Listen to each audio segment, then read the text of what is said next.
We've not got no need for your help. Have no fear, good man. Our labors shall be done quickly. The prowlers to be banished for good. Milton, look! Geralt! In the flesh. Hail, Witcher! Let us go inside and greet you as befits an old friend. And you, fear not. We shall put an end to the rule of outlaws, soon.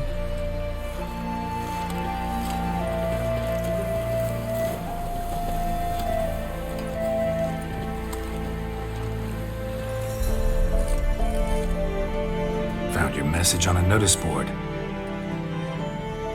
You see, Palmerin? I told you. The griffin at White Orchard.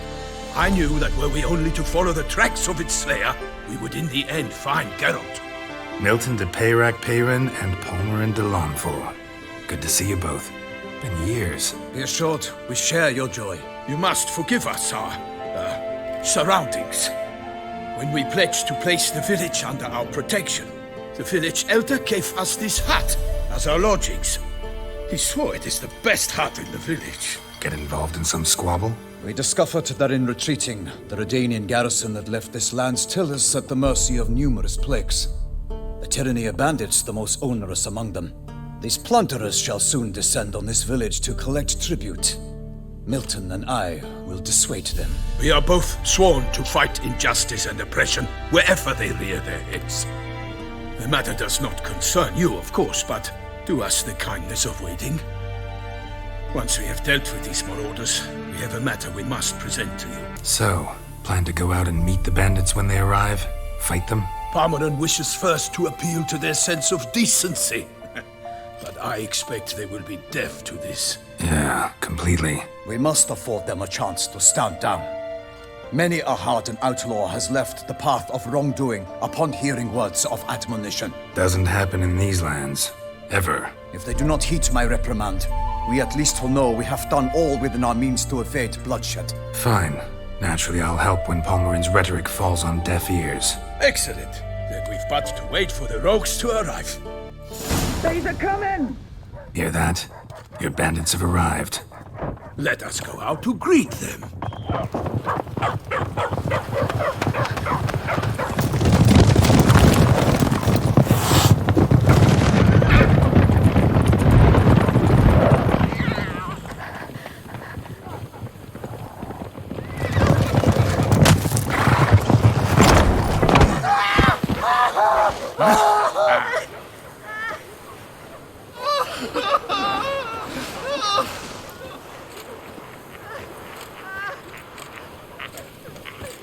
Hark! Contemptible curs!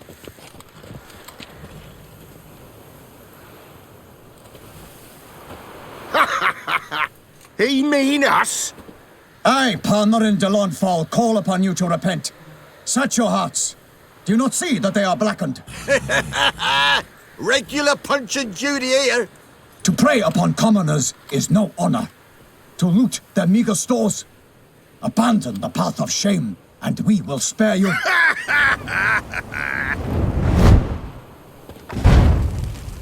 Right good jest, that.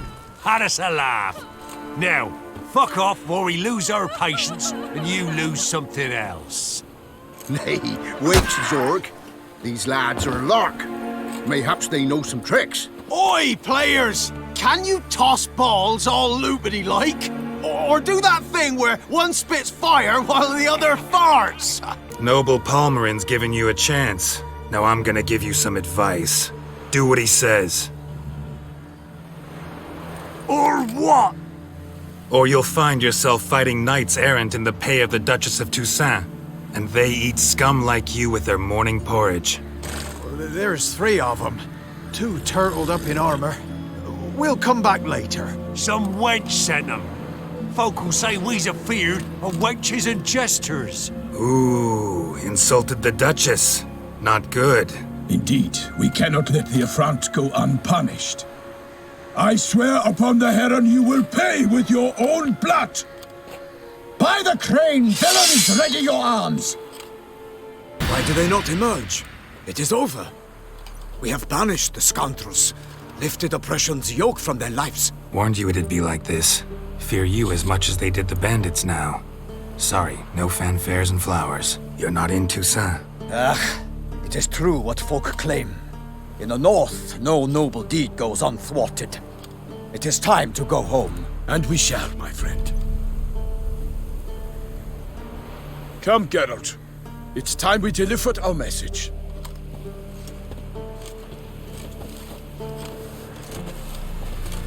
So fess up. What brings you such a long way? We are to deliver Her Grace the Duchess's message in full, with all due ceremony. For tradition... Is sacred in Toussaint. All right, fine. Most honorable Geralt, slayer of monsters and all evils nefarious, which prey on the defenseless of this world. Whereas never have you been known to deny help to the innocent, nor leave widows and orphans to fates undeserved. Answer you now our present summons. Free us from the beast which floods our streets with blood, and sows panic in the hearts of rich and poor alike. Come to our aid, Witcher. Thus humbly beseeches you the star-crossed city's most gracious protectress, Her illustrious Highness, Duchess Anna Henrietta. Shall you answer her call? Might be the most fervent request that I take a contract ever, and the most polite. And now we've got all that behind us. I want to hear more about this beast. Some kind of monster? Just guessing. Most assuredly, though no one has caught a good look at it as yet. Our only sure witnesses. The bodies massacred in a brutal, horrid manner. Look, some sketches drafted from descriptions given by those who claim they glimpsed the beast. Each quite different. To my mind, these witnesses lie. How many victims so far? 2. When Her Grace learnt of the second, she discharged us immediately to fetch you, promising grants of land and fortunes in gold, should you answer her summons. An ill wind blows, Geralt. The beast cannot be tracked. Folks say it wields black magic. Also, both victims were nobly born, and the start of a tourney draws near. I sometimes think back to all the contracts I've ever taken from sovereigns. Can't name hardly any where I came out ahead. You cannot be thinking to refuse. No. Just struck by a thought. How the Duchess can sometimes be... demanding. So you accept the contract? Excellent! We must set off at once. We long wanted this land searching for you, yet time is of the essence. Ready to go, soon as you're packed. Then post haste to Toussaint. To Toussaint!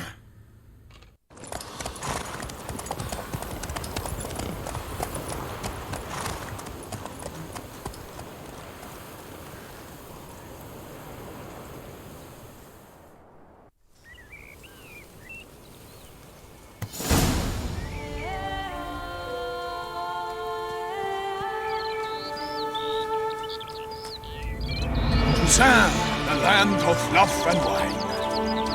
Exactly how I remembered it.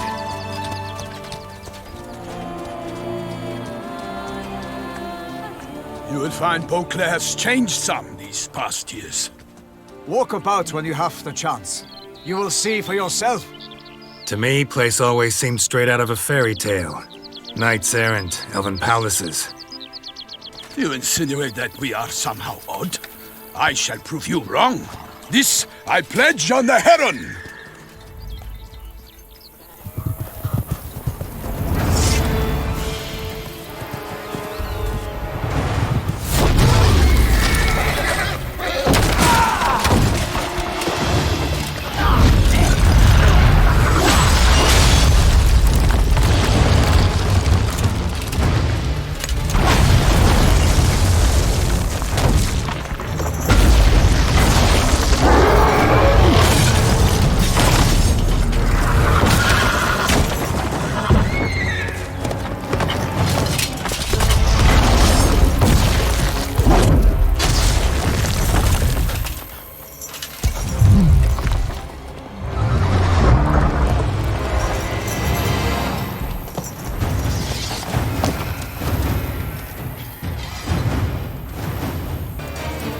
Big beast. Tackling it single-handed? None too wise. Neither is love born of wisdom, Witcher. So, Guillaume, out with it. Which fair damsel inspired you to vow to kill that filth? The most beautiful among them. If he wishes to guard her name a secret, he need not reveal it. You I do not know, sir, nor seem you a knight, yet still I am profoundly grateful, nay, indebted to you for your succor. This trophy, sir, is yours. I'll take the trophy. Why not? Could find someone who'll pay to buy it. Put up a good fight against the giant. Got experience battling monsters? None. In Toussaint, we mostly chase bandits. But I vowed I'd bring my heart's champion the head of a monstrosity, as the famed Gottfried, known as the Giant Killer, did. You don't mean to hunt the beast, I hope. The matter's best left to Geralt. Another challenge awaits me. Yet if Geralt is to hunt the beast, he ought to know. It struck again. The river surrendered a corpse. It washed up in the meander by the cockatrice. Damien de la Tour's guardsmen are there already, securing the area. Securing the area? Better go there now before they trample any tracks, manhandle any evidence. Set forth, then. I shall ride for the city to inform her gracious magnificence that Geralt has arrived. We'll meet later, near Guillaume's tent at the tourney grounds. I shall take you then to see her grace.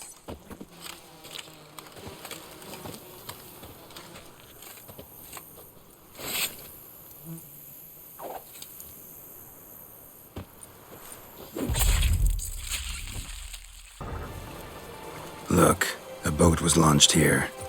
Guardsmen must have loaded the body parts onto it, taken them somewhere. Need to find out where. I'd like to look at the corpse before it starts to decompose. The inn. Its patrons must have seen the guardsmen, which direction they took. We should ask there.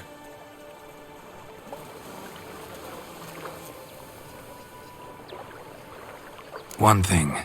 Found a handkerchief in the water. Monogrammed DLC. Mean anything to you? Delacroix? It cannot be. Was it he the beast slew? Seems so. Knew him well? Long past. We were close friends once, but our paths diverged. He was a man of extremes, standing by his companions no matter the odds, fighting his foes to the bitter end. Foes? You have a lot of them? He did, but I do not see what that has to do with the beast. Ah, Geralt, you've struck a raw nerve. Memories of a time long past, to which I'd rather not return now. I understand. We can talk later. Let's go to the tavern. By my troth, could that be the musty scent of fresh pâté? Naught else, Sir de Peyrac-Peyran. I see time has not dulled your senses. We would be honored if you would join us. Your companion as well. But why do I not detect even a whiff of crayfish chowder? No soup today, on account of there being no crayfish. I reckon you've not heard, but all I caught was a corpse. I awoke at the crack of dawn, as I do each day, but when I looked up, I beheld a blood-red sky. This corpse is precisely why we're here. For the man whom you've invited to join you at the table was summoned from a far-off land by her gracious magnificence. He is tasked with tracking and killing the beast. We invited two men to join us, yet since Sir de Peyrac-Peyran in temperament is more akin to hare than hound, I surmise the other is the hunter. With whom do we have the pleasure? Name's Geralt. A humble introduction. You've clearly not tarried long with Sir de Peyrac-Peyran. Spare us the petty insults. Geralt is a master of the witchering trade. He has questions concerning the beast's last victim. I was the one to find the corpse. The sun had just risen when I awoke, sat straight up in my bed, looked out the window, and beheld a sky red as blood. Ask Geralt, please, or we shall be here till winter. Need to examine the body. Know where they took it? They ferried it across, then loaded it on a cart and hauled it to a cellar at Corvo Bianco to keep it cool, see? What?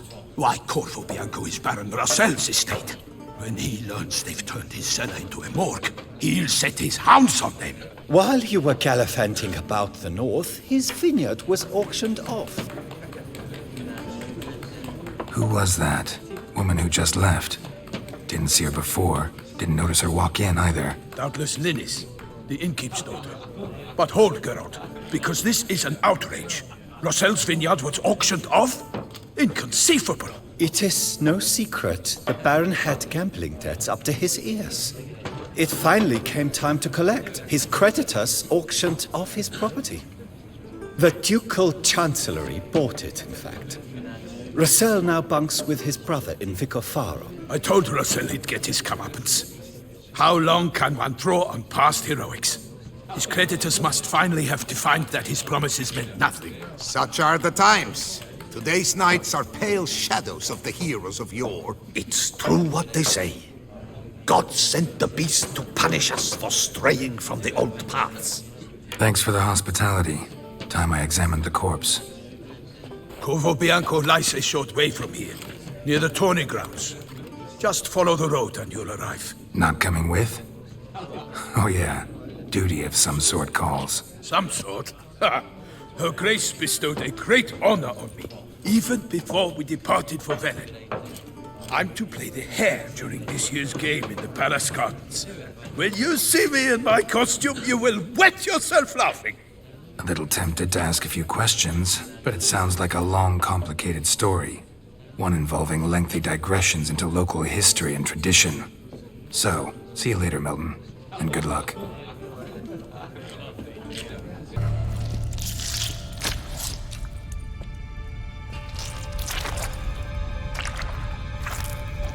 You. Saw you at the inn. I know what you are. Don't know why you killed these people, though. Clearly wasn't for their blood.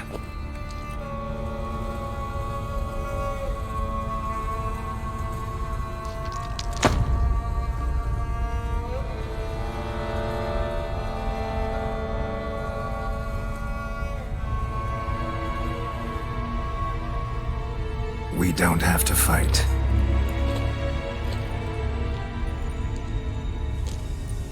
You are wrong.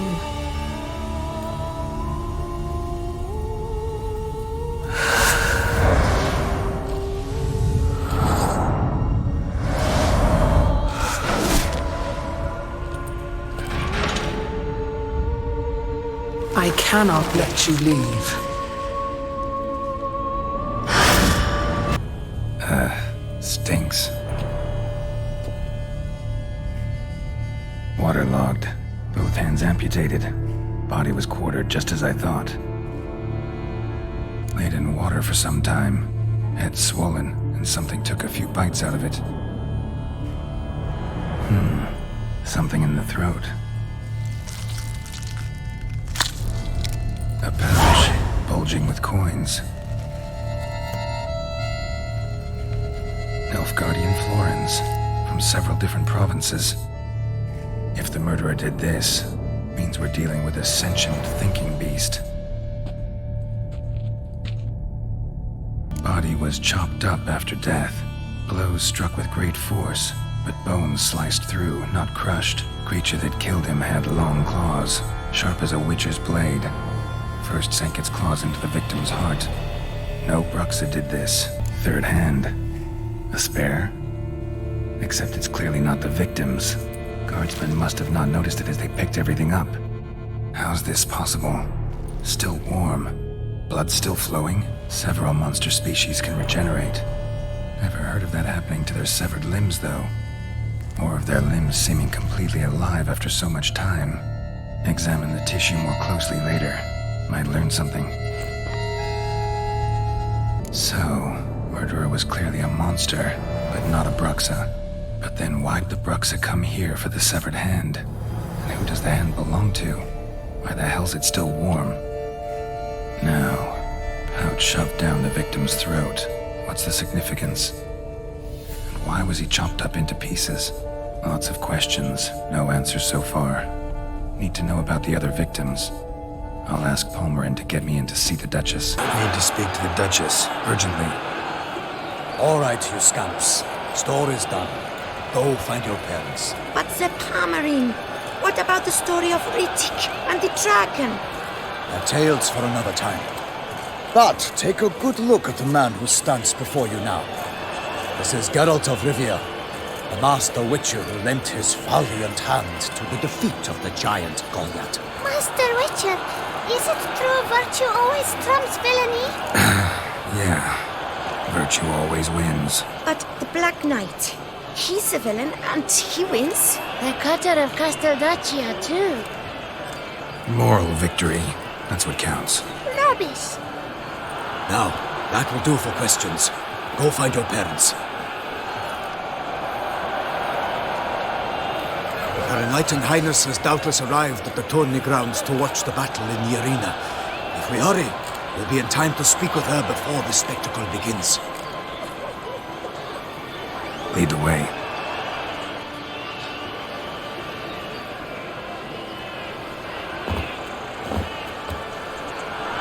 Who's fighting? Nilfgaardian gladiators? Close, but not quite. As we'll soon see. Someone's gonna fight a Shalmar with unseen bells on its tail to confuse it, slow it down. Whatever is the problem? The beast is a gift from the Emperor, no less.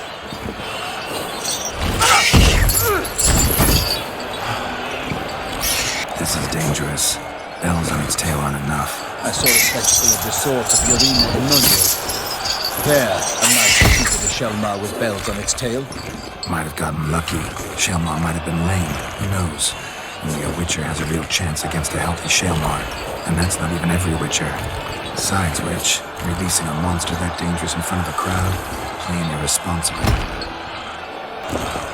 Let's go.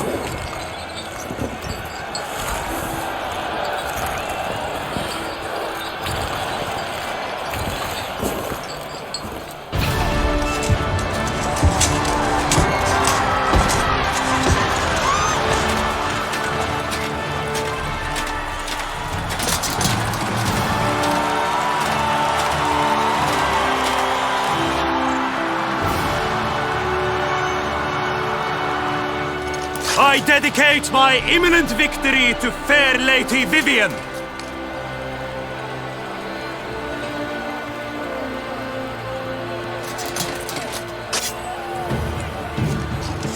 It's begun. The fight shall have to end first. We must wait.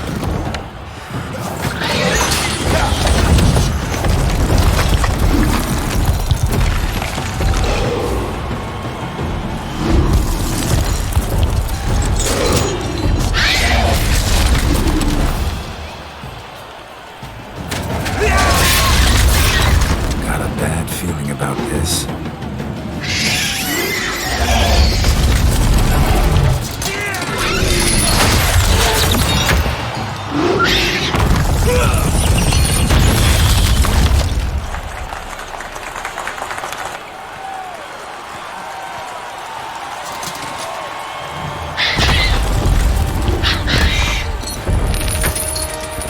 Damn it.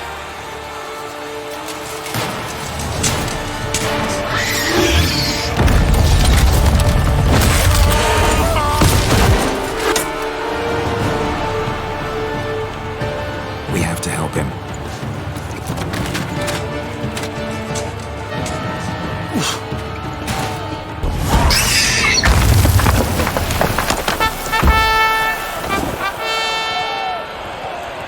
The Shalmar lies defeated by Geralt of Rivia, master of the witchering trade. Behold, as the last gasps of life seep from the beast.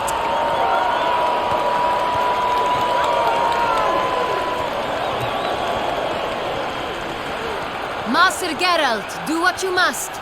Finish the deed! Monster's no threat. No need to kill it. A victor may always show mercy. It is his right. Long live Geralt the Merciful! Pikeman, see to the beast.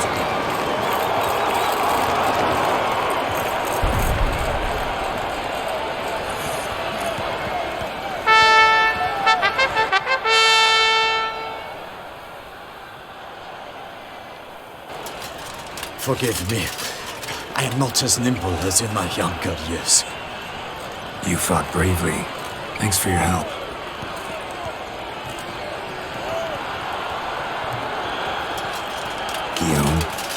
The lad came damned close to dying. I'm fine. Not hurt at all. Vivian? Smile as befits a hero and keep silent. Speech clearly pains you. She approaches.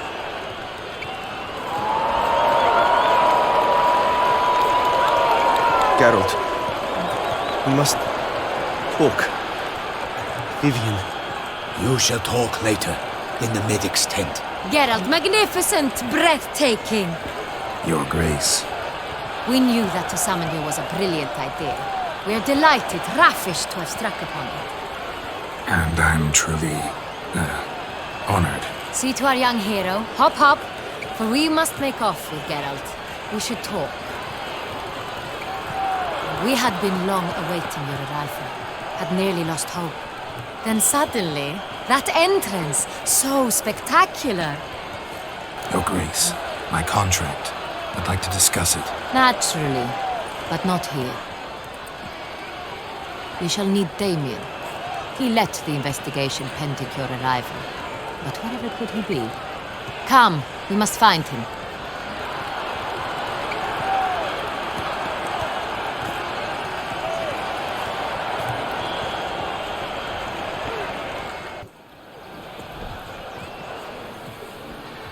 Tell us, have you come alone? Or did Viscount Julian accompany you? Wish to see Dandelion, Your Grace? Yes. I mean, no. Yes. But solely to tell him we regret. Yes, deeply regret rescinding the death sentence we so justly handed down upon him. If we could turn back time, we would make certain he sat in a tower till he rotted. No, we would ensure he was broken on the wheel, then drawn, hanged, and quartered.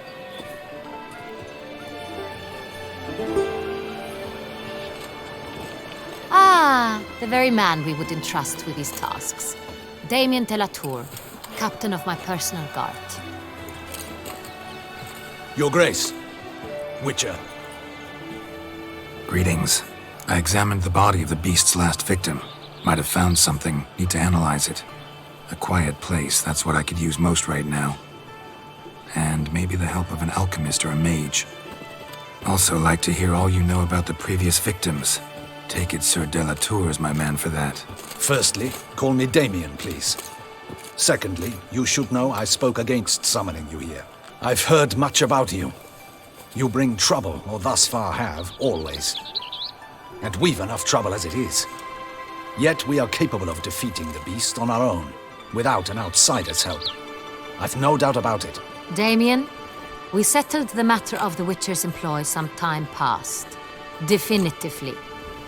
Since you have broached it nonetheless, let us discuss Geralt's pay. Are the legends true? Do Witchers usually demand that which you find at home, yet did not expect? No, Your Grace. Usually we just ask for gold. The response we expected. Thus we've decided you shall receive the deed to a vineyard, Corvo Bianco, and a sum of coin. You will doubtless consider this adequate. Title to the vineyard shall be given to you at once. Surely you'll need lodgings while you hunt. The coin, however, will be yours only once you have slain the beast. Lovely, generous gesture, Your Grace. Corvo Bianco. Isn't it the Duchy's temporary morgue? Is it now? The Chancellery's bungled things again, we fear. Not to be left unsupervised for one instant. Yet, in its mood, a morgue should present minimal problems to a Witcher. What's more, nothing enhances a wine's reputation better than a grim legend. Thank you, Your Grace. I accept the contract, of course. But as I said before, I'll need some information. How'd it start? Who was the first victim? Crespi was the first to die. He was famed once for his many glorious tournament victories. Then he grew old, hung up his sword, and took to winemaking. Crespi was not loved by the wine merchants. He was ruthless in business and thought to cheat many a time. He asked us for a dispensation from all court ceremonies. We did not grant it. We could not. Once you've taken the oath of a knight, you remain a knight till death.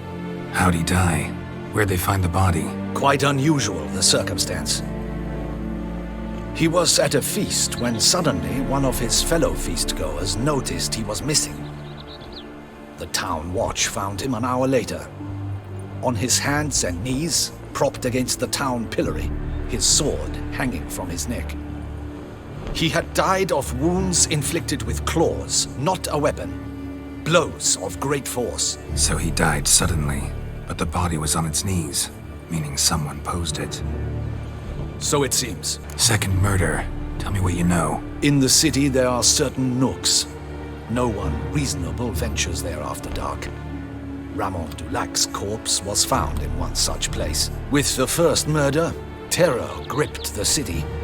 Its inhabitants grew wary, kept to safe areas. Consequently, news of the second victim came to us from a group of concerned cut-purses. Criminals fear the beast? Telling in a way. Take it you've excluded the possibility that Ramon died at the hands of these bandits. Do you believe me an amateur? Not hands, but claws killed Ramon Dulac. The wound was deep, clean. His body was found in the gutter, dressed in nightshirt and cap, a pillow placed under his head, and his sword replaced by a bed warmer. Ramon Dulac, a knight who but a dozen years past was an advisor to our father, the Duke. Someone went to a lot of trouble to make him look ridiculous. Maybe revenge was the motive. It's not out of the question. Dulac had shady dealings with the criminal underworld, but no one ever came forth with concrete proof of any misdoings. So, first two victims were knights, best years behind them. The same could be said of the third. Sir Delacroix was wont to claim that in modern times knights face new challenges, enterprise being the latest addition to the chivalric virtues. He made a veritable fortune in the grain trade. Palmerin even nicknamed him Sir de la Stinchi. Found a coin pouch on his body. Contained florins dating from various times, hailing from different provinces of the Empire. Delacroix loved coin, true, but had no patience for numismatics. Lots of similarities between the victims. All the bodies were found in strange places under extraordinary circumstances. Seems the murderer, whoever or whatever it is, has some meaning to convey. These were honorable men. We are horrified by the disdain, the disrespect with which they were treated. These were knights of Toussaint. Blast it. Might be the point. From what you say, none was a model of virtue. Ever considered that's what the beast's trying to draw attention to? All the murdered men were knights who swore fealty to the 5 chivalric virtues. And even if Knights of Toussaint swear fealty to what virtues exactly? honor, wisdom, generosity, valor, and compassion. Beast seems to be pointing up moral decay, denouncing it. Victims were all humiliated. Might have been murdered to emphasize their lack of specific chivalric virtues. Honor compromised by the pillory. Wisdom by ridicule. Generosity by a coin pouch shoved down a throat. It seems to fit, true, though not perfectly. Can't discount the theory if it's on the lips of everyone in town. Say our reasoning's right. Next murder will be just as showy and denounce the victim's lack of the 4th virtue, valor. We can also assume that victim will be an elder knight. Let's think. At the moment, all the knights are either at the tourney grounds or in the palace gardens. Our annual hare hunt shall begin there shortly. Have you heard of the custom? Milton mentioned something. Seemed excited to prance around in a bunny costume. Not sure why. Hang on. Strange circumstances. A knight advanced in years. The famed cowardice of rabbits. Could it be that simple? Is Milton de Peyrac-Peyren the next victim? Milton also knew Delacroix. Told me so down by the river. Damien! To miss something so obvious. De Peyrac-Peyren, Crespi, Delacroix, and Delac formed a knightly team. It was years ago, but... Your Grace, we need to find Milton, immediately. Rather problematic. You see, the garden entertainments are due to start, and he's disguised as the hare, hiding somewhere, waiting for some tipsy courtiers to find him. The hare's hiding place is a carefully guarded secret. We must call off the game, at once. First and foremost, we must remain calm. Damien, order the garden searched immediately, but discreetly. By no means can we disrupt the festivities. Panic will only incite the beast to strike sooner. A And you, Witcher, follow me. My gardens, my night, I shall take the fall. A murder is out of the question. I will not allow it. Not near my palace. Horses? Ready our horses! Your Grace!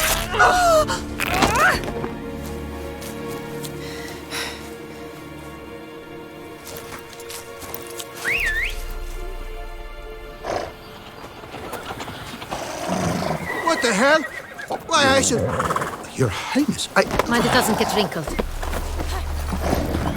Onward!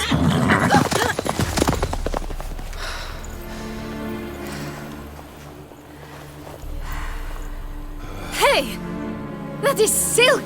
Be careful! Give it to me!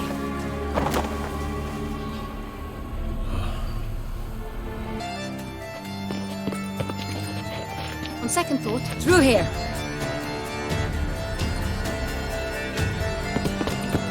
I shall show you where the hunt plays out. Then we will split up. You will get hold of the unicorn horn and the golden fish, while I nab the phoenix egg. That will be quickest. The unicorn. How do I catch it? It's terribly skittish, true, but I'm sure you will find a way to earn its trust. It runs around over there, look. Golden fish. Do I need a rod or a net? Please, Geralt. It's not a real fish. Look there, towards the water. See the lights? The hunters are trying to hook the fish from boats. You must simply dive in and find it. The golden fish and the horn both contain things or clues that will help us find Milton. Once you have fish and horn, find me among the other Phoenix egg hunters. All clear? Then let's get to it. Perhaps an apple will work. Or some sweets. We would not be in this predicament, dear sister, were you still a virgin. Do you really wish to have this conversation again? Here and now? Hush, or you'll spook the beast.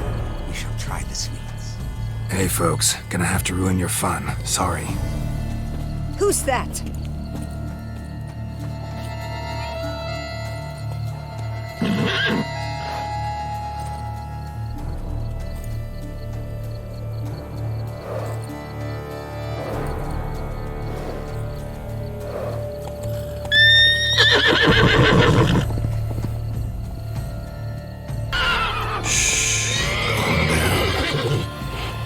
Easy now.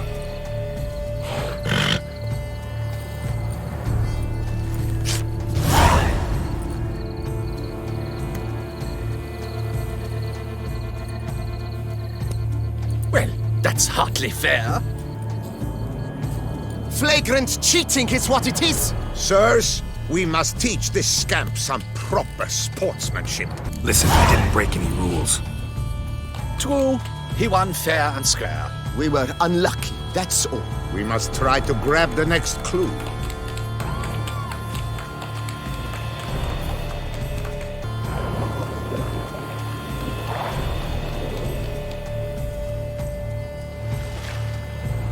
Hey, wait. Stop. It's important.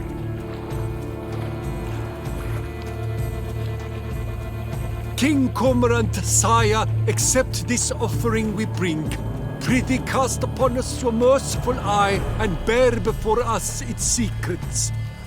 As the moon is heavenly course doth trace, in my domain I await that moment of grace, when a soul of good or ill repute brings me a gift, fitting tribute.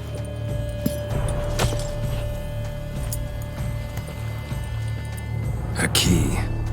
If you please, Your Grace. We do not please. We act out of the highest necessity, or shall be explained later. But it's against the rules. I am the rules.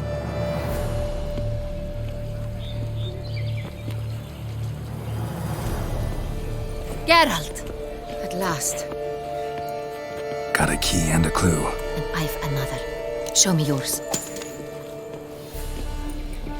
Who wrote this drivel? I begin like a crone, hollowed out with ease, then end like a mouse, with a head of hard cheese. Let's see. Grown with ease gives us green, right? And mouse with a head of hard cheese. Greenhouse? You're a genius. Several greenhouses in the gardens, indeed, but only one locks, the key to which looks just like the one we found. Greenhouse it is then. Let's go.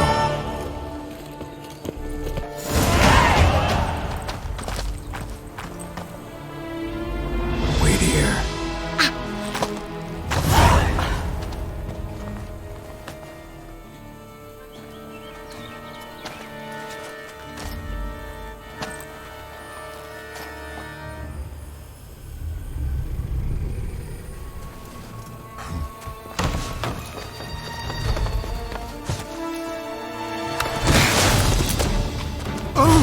What the butch?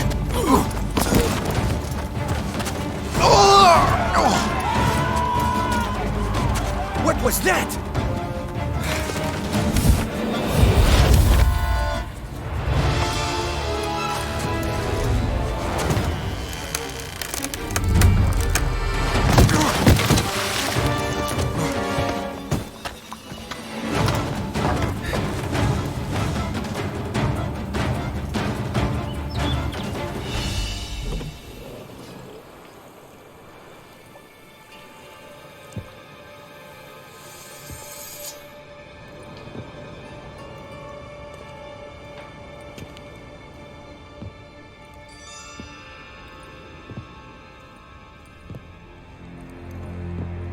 I'm here.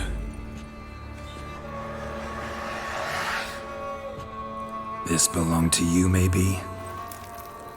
It did, but you may keep it.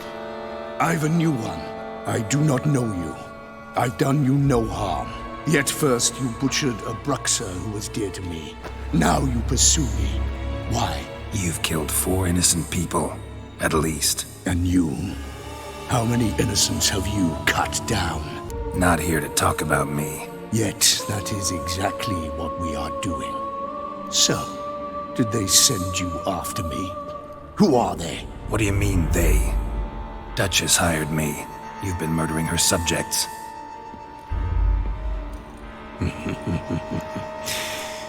Is it as simple as that?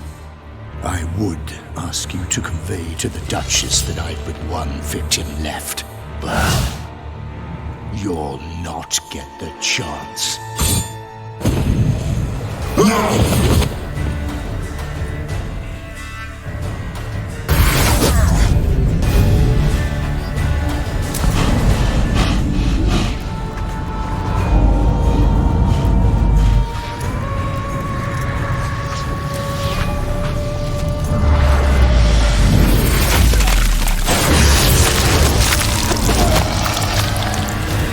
To stay where you were. Regenerate! I know you're in trouble. I can help. I'll help myself!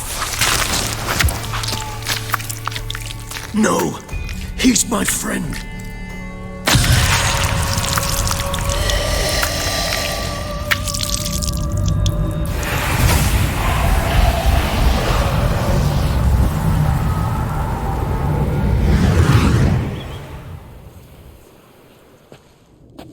Yes, Geralt, it's me. Regis? You alright? All is well. All's in order. Wounds such as these heal on vampires in moments. But we've not seen one another in ages, my friend. At least in human terms, that is. How's this even possible? Last I saw you... I was a bubbling, shapeless smear, having been rather spectacularly melted into a column of a certain castle. In somewhat better shape now, as you can see. Hardly peak form, mind you, but were I human, folk would think me a demigod, I dare say. I'm sorry. What happened? It was my fault. Never got a chance to apologize. No need, Geralt. Bygones. I did not have to join you on that expedition. No one twisted my arm. Local serial killer seems to obey you. Maybe you could talk him out of it, convince him to stop murdering. Why do you think I've come? It shall not be easy, as Dettlaff can be rather stubborn. Though you must certainly recall that neither do I surrender readily. So that's his name. He's your friend? You might call it that. Though Detlef is... how would you humans put it? More bestial than I am. But not to worry. I'm working on him. Haven't exactly done a great job with that. He's killed one knight since I got here. At least 3 others before I arrived. For good reason, I'm sure. Understand, Detlef is not some decadent shit who kills for sport, or to assuage a dryness of throat or a dullness of mood. Seem pretty damn sure of that. I am, because I know him very well.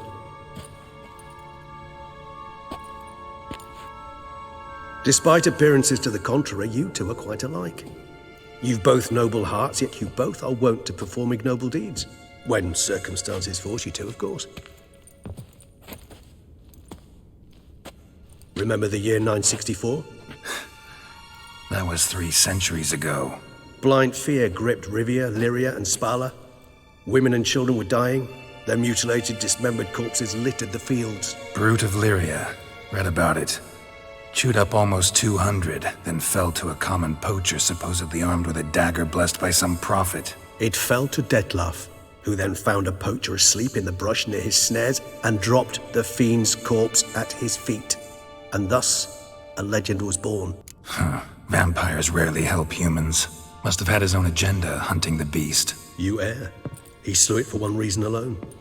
The monster killed a lad who once, in the street, had offered Detlef an apple, expecting nothing in return. Terribly noble of him. You do not have a monopoly on altruism, my friend.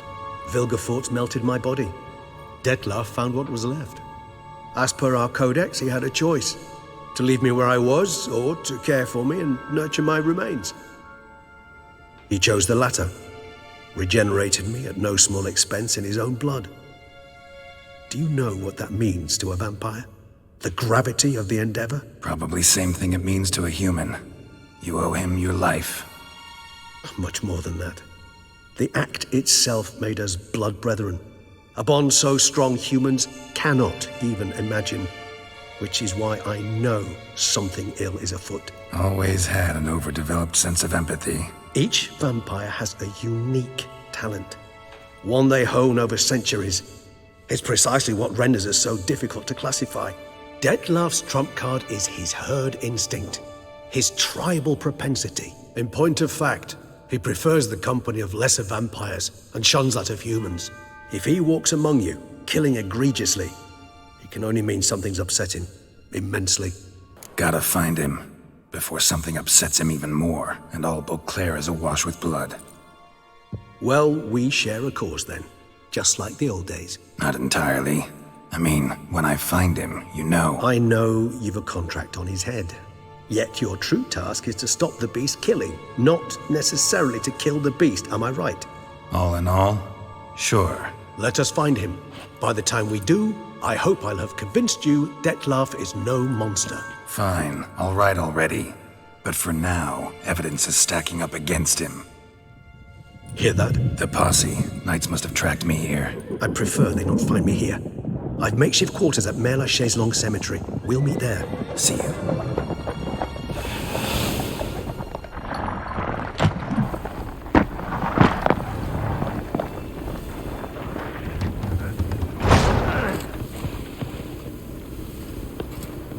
Witcher, we flew here as fast as our courses would carry us. Yet I fear we're late all the same. Pray, where is the beast? Still investigating. About to inspect this site.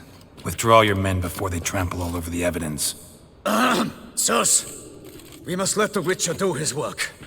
Milton's murder cannot go unavenged.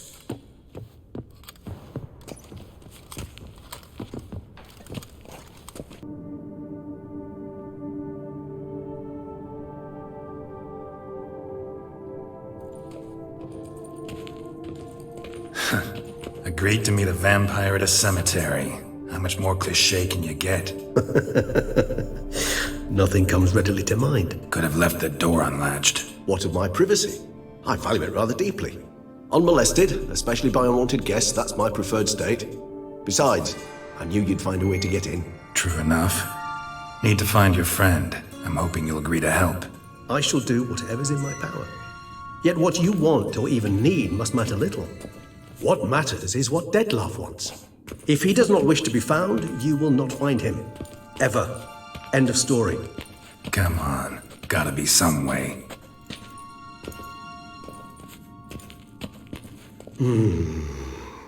Vampires can evade detection by the senses, and no divination magic works on us. Even the most precise megascope would be useless. And this?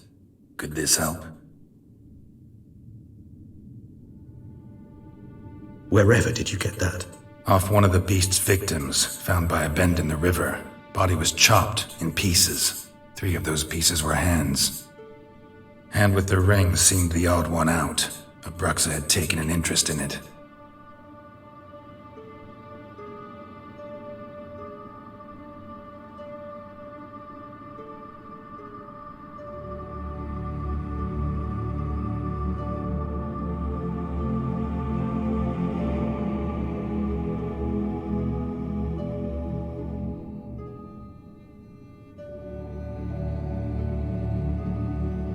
It's Dettlaff's hand, without a doubt. It will do splendidly. The hand. What do you plan to do with it? You've heard of Kovinaris' theory of tissue memory retention. Rings a distant bell. Read about it in Alchemia Oblitera. There's a copy at Kaer Morhen, tattered, nearly disintegrated. But if memory serves, Kovinaris never managed to prove it worked. He did prove it, just never managed to publish his findings. He and I corresponded, you see, after we became friends. Thus, I know he completed his research and performed the first tests. It's complicated, so without delving into details, it is possible to use any piece of tissue to reconstruct what a whole body experienced. How's it work? We need any special equipment? We must brew a decoction which Kovinaris gave a rather poetic name, resonance. Once imbibed, it sends one into a trance similar to that induced by narcotics. This triggers visions of events linked to strong emotions experienced by the tissue's owner. Picture it as dreaming a fragment of someone's life. Any chance we might see what Dettlaff was doing just before he lost his hand? Indeed. Though I also hope resonance will reveal the location of Dettlaff's hideout. Ring's pretty intriguing. Made of no metal I've ever seen. And the ornamentation. It comes from our home, where we lived before the conjunction of spheres. It's actually mine. I received it from a dear old friend. You might call him a humanist. He saw us vampires as guests here, guests who owe their hosts, meaning you humans and the elder races, respect. Respect? Meaning not to treat us like cattle to be slaughtered for food? Precisely. And the reason why I in turn gave it to Dettlaff. To remind him of the ideals my old friend championed. Kovinaris spent half his life proving his theory. Wild guess. Making a dose of resonance won't be easy. You guessed correctly. In addition to Dettlaff's tissue, we shall need a powerful occipital lobe stimulant. Effectively a poison, to make one susceptible to visions. Well, got a few ingredients to choose from. Unfortunately, all are pretty rare. There's Mamoon glands, but closest ones I know of are in Vizima. A spotted white saliva would also serve, but they were cold to extinction over a century ago. Could go with a kobold's eyes, but the creatures are sentient. Rather not gouge one's eyes out. Given that we lack the time to sleuth this out ourselves, permit me to summon some help.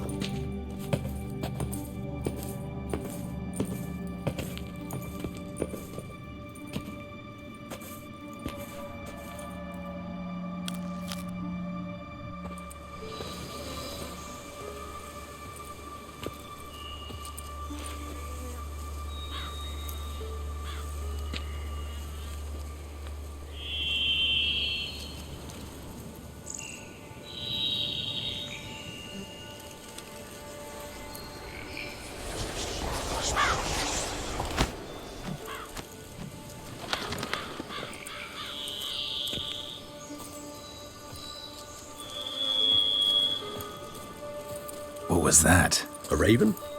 Rather a common sight at this latitude. Very intelligent fowl. I asked him to look for the creatures you mentioned, him and his brethren. Perhaps they'll find one in the area, and I would hazard that a flock of ravens will spy any said creature faster than a solitary witcher would. With all due respect to your skills, my friend. It will take them some time, nonetheless, so perhaps you'd care for a snifter of mandrake. Rarely say no to a snifter. Sadly, this is but a weak infusion rather than a proper distillate. Even better. I remember your mandrake hooch. Made people say things they'd have rather kept to themselves. Now, what could Geralt of Rivia prefer to keep to himself? Everyone's got some secret. I agree wholeheartedly. I also believe it wise at times to share one's secrets, unburden oneself to those one can trust. This your sophisticated way of asking me if I trust you? I prefer almost always to ask you directly. It seems a test of intelligence, one you just passed. Maybe you should go first. Reveal one of your secrets. After all, you vampires lead very interesting lives. Anything in particular interest you? All right, give you one question. What do you want to know? One question to ask one as fascinating as you, Geralt. Cruel parsimony, I'd say, but I shall do my best to make it count. If you were to die and be reborn as I was, in your new life, would you choose to be a witcher? See, Regis. Doubt I'd know how to be anything else. Ever tried? See, you're determined to get an answer, to find out if I like being a witcher. Just refuse to ask directly, as always.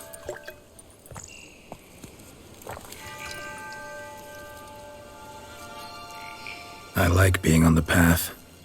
Like picking up a lead, a trail. I like the tension right before a fight. And nothing gets my adrenaline flowing like battling a beast. Even gotten used to people treating me like a freak, an outcast. Yeah, not something I think about much, but I like being a witcher. Thank you for being honest. Honesty is an attribute of the truly brave, and thus a privilege of the very few. Still no sign of your winged friend. Sure it understood what you wanted? Dead certain. Let's wait a bit longer. It'll return soon, don't doubt that for a moment.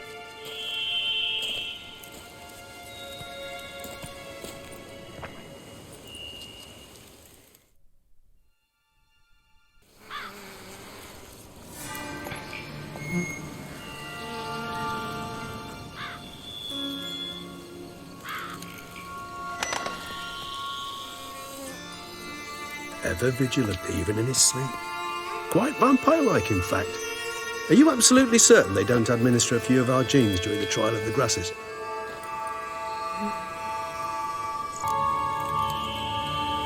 Appreciate the compliment. Got something for me? You were right. No kobolds or mamoons for miles around. Knew it. Allow me to finish. You see, there's this spotted white. It haunts an abandoned residence in the Caraberta woods. Impossible. My brethren hunted down every last spotted white before I was born. Then it seems you must revise your knowledge of spotted whites. For somehow this one managed to survive your brethren's onslaught. It seems I know this home it haunts. Recall a tale about it. Locals believe the place cursed. Perhaps that's how the white survived, entirely unmolested. Know anything else about this curse? I don't recall much in particular. Really don't attach much importance to such things.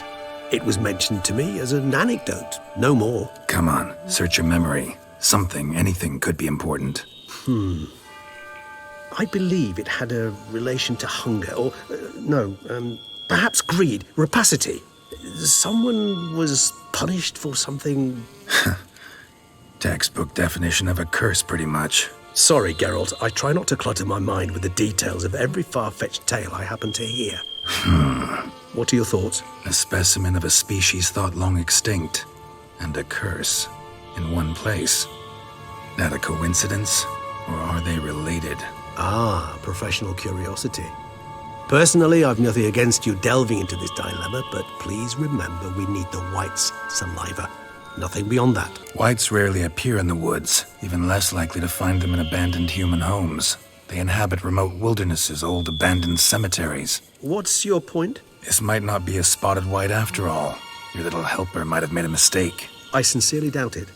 Ravens are devilishly intelligent creatures, and they've highly developed observational skills. What exactly did they observe? The area around the estate. It's covered in spoons. Spoons? Spare me the skeptical smile. I'm but the bearer of this news. Or perhaps this spotted white is a hoarder. Or the spoons are somehow related to the curse. Let's do this. Start making your decoction while I go get some saliva from that white. Uses it in its brews. Do you imagine the white will simply sell you some? Worst case scenario, I'll bring you its salivary glands. They ought to do as well. For a moment there, I imagined you asking the white to spit into a vial. Quite amusing as a thought, but the salivary glands will do fine indeed. So, see you later. Yes, till later. I shall start by perusing some tomes.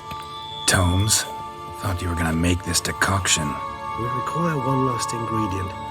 Alas, obtaining it could prove a trifle toilsome. Thus, I hope to identify a suitable alternative. All right. Good luck. And to you, my friend.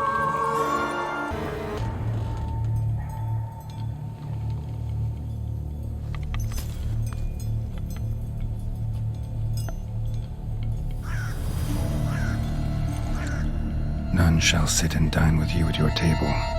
No spoon you have shall say to you, never again shall you wish to spy your reflection in the mirror. Sounds like a curse, all right.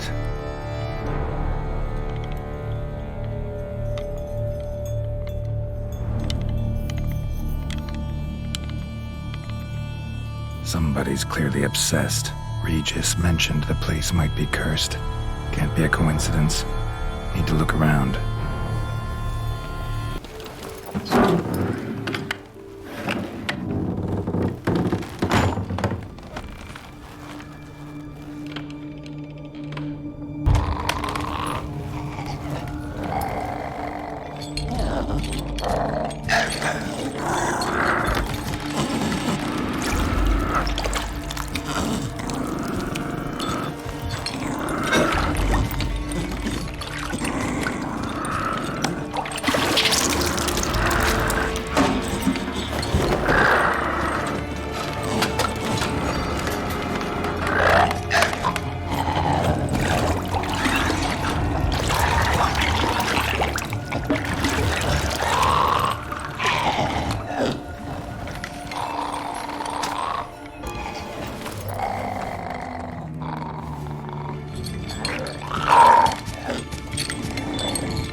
Not gonna hurt you.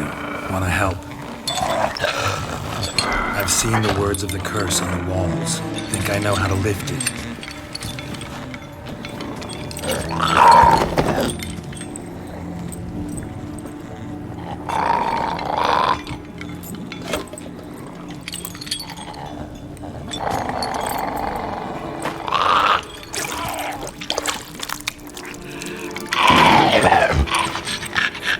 Tried to bring folk here, convince them to sit at the table with you, right?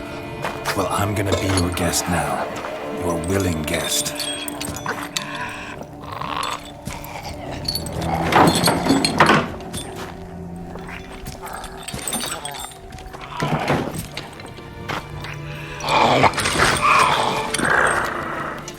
Just need a bit for Regis. And now we'll tend to you.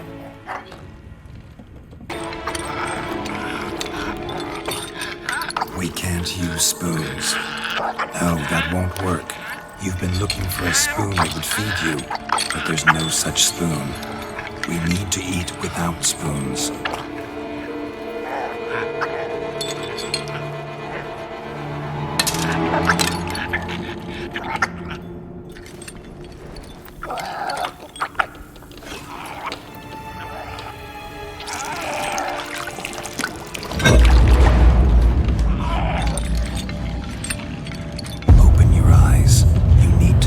Likeness.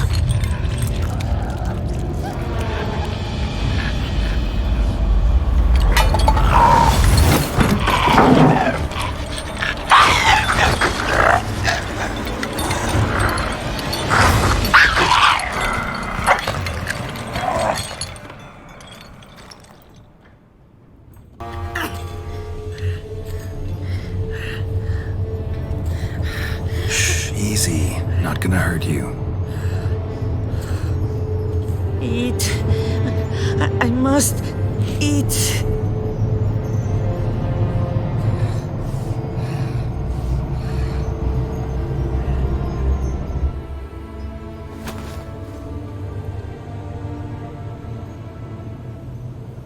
I'll take you someplace safe.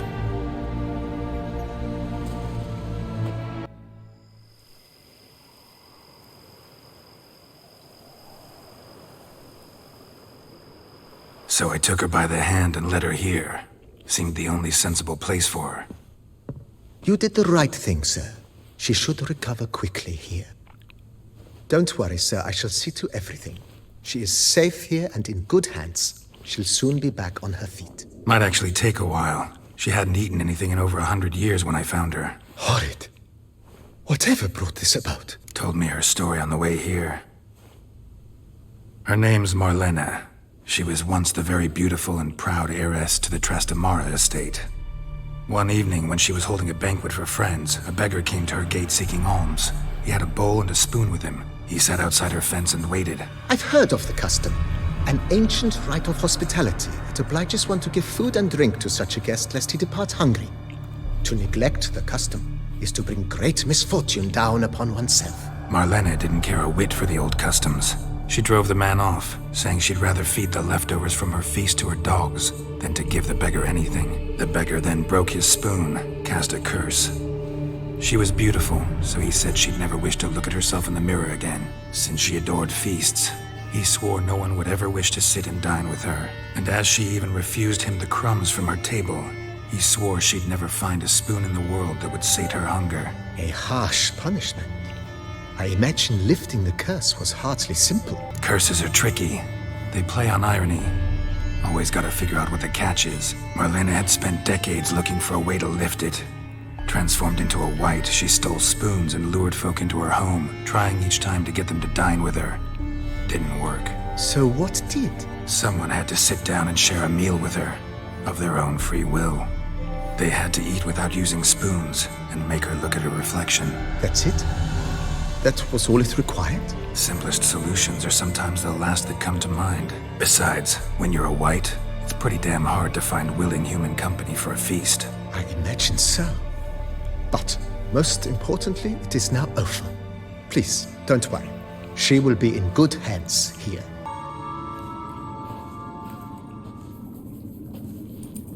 Think your friend's hand will make for a nice broth? You've clearly honed your sense of humor. But we are not cannibals, Geralt. I took a fragment of tissue from the hand.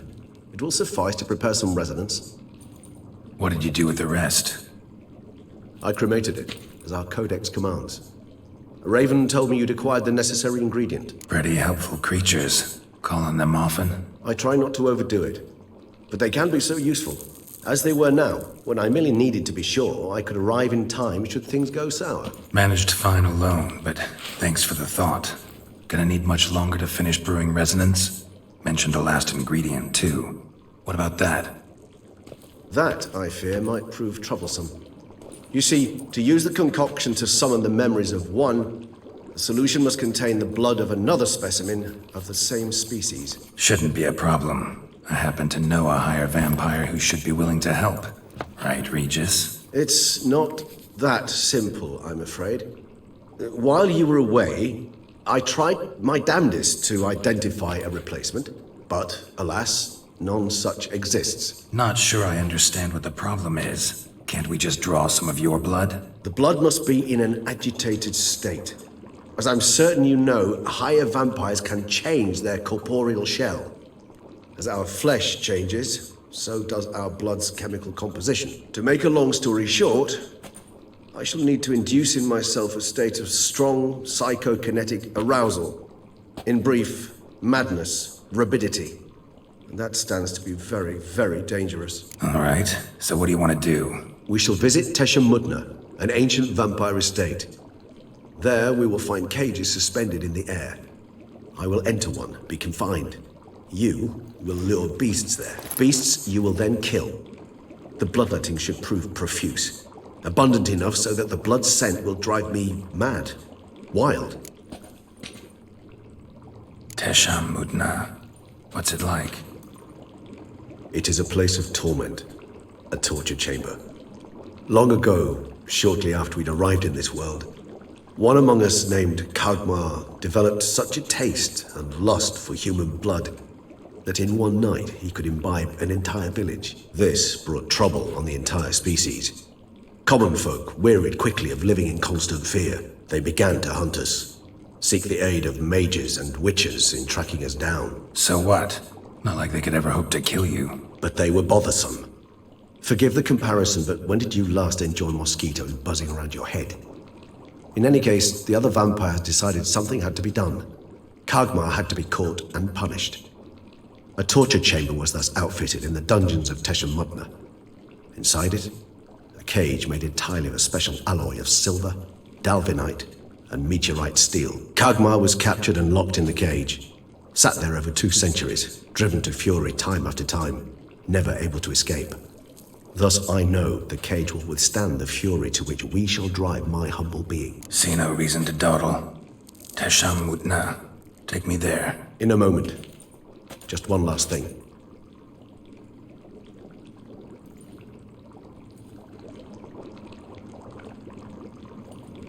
What was that? Blood. Oh, the last favor the Raven did me. I've also taken some sancurium, a solution that sharpens one's sense of smell.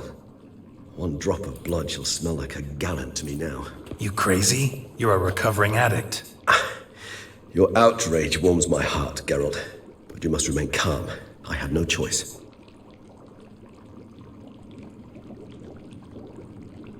As things stand, the die is cast. High time we set off for Toussaint. My head's spinning already, and you're starting to smell quite tasty. And you're starting to scare me.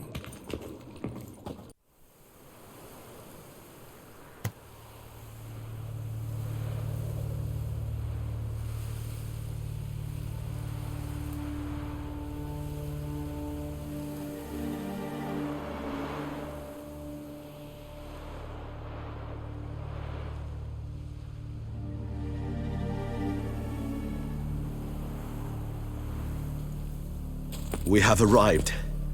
The sacrificial chamber of torture and torment lies underground. You lead.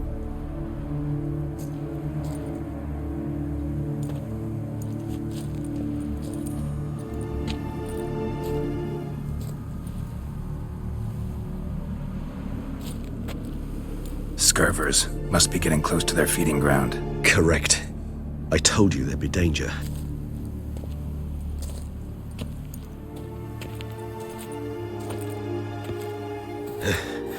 Beyond this wall lies an ancient vampire dungeon. Seen a lot of things in my time. Nothing quite like this, though. I feel honored. A man with such a wealth of experience, yet I'm about to show him something new. Now, to open it.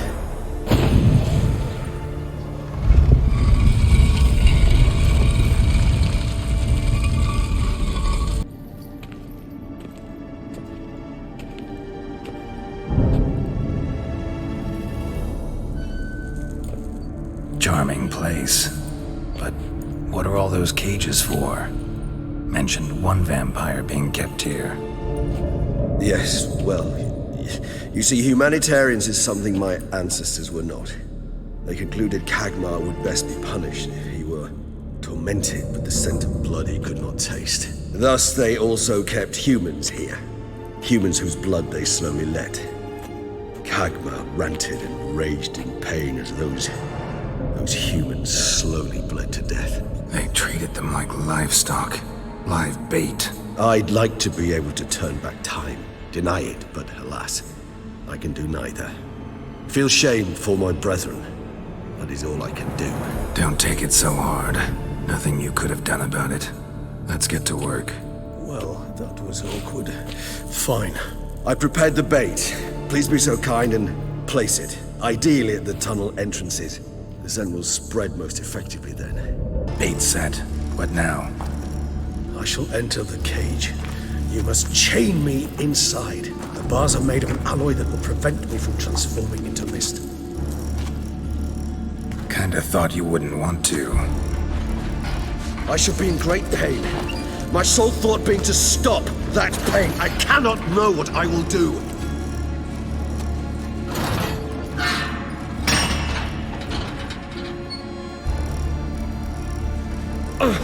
We must hurry.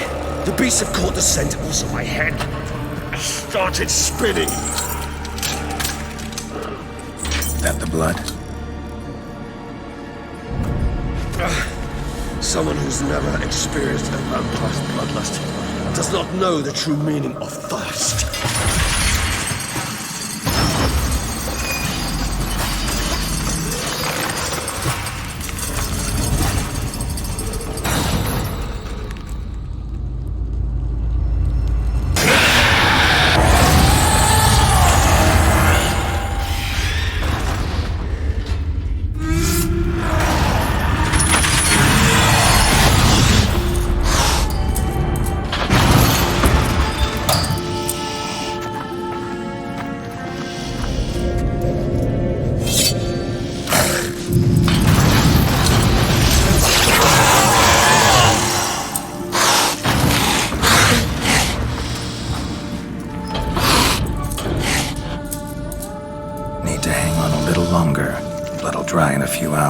Scent won't bother you.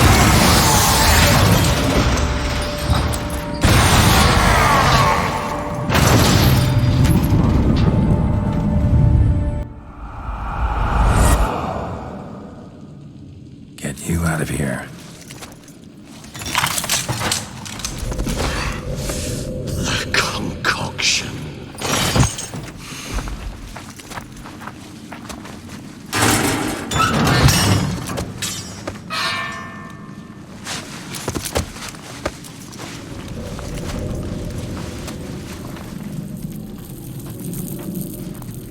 Finish it in this state. Tell me how. I'll help you.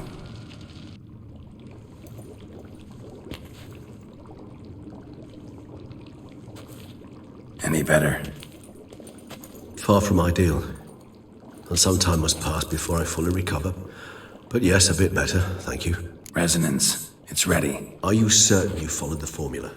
The proportions were exact, the brewing time precise. This is important, Geralt. The slightest deviation could cost even a witcher dearly. Relax. Got some experience brewing potions. Very well. In that case, let's begin.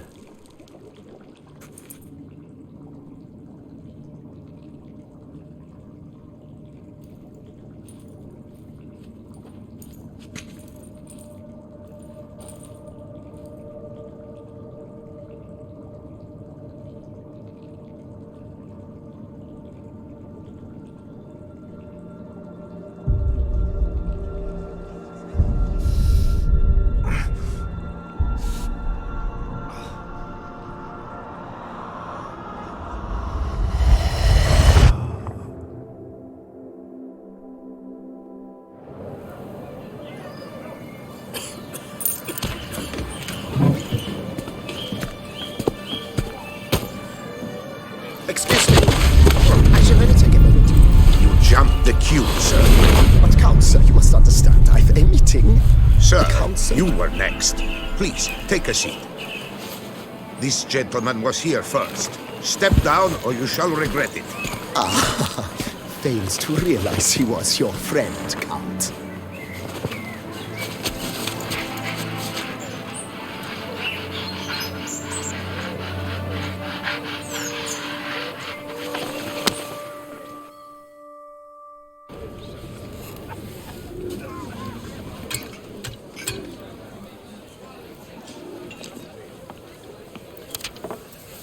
It was then I ordered him to give up his seat and step off the stand. If only you'd seen his face. We got him good, didn't we, Detlef?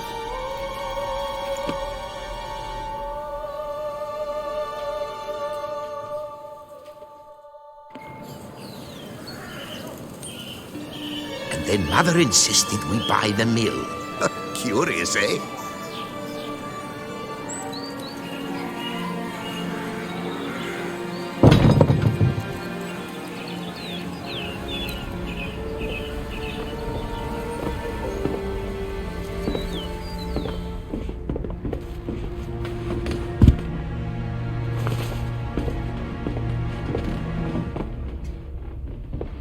At least I've a yarn to spin for friends and associates.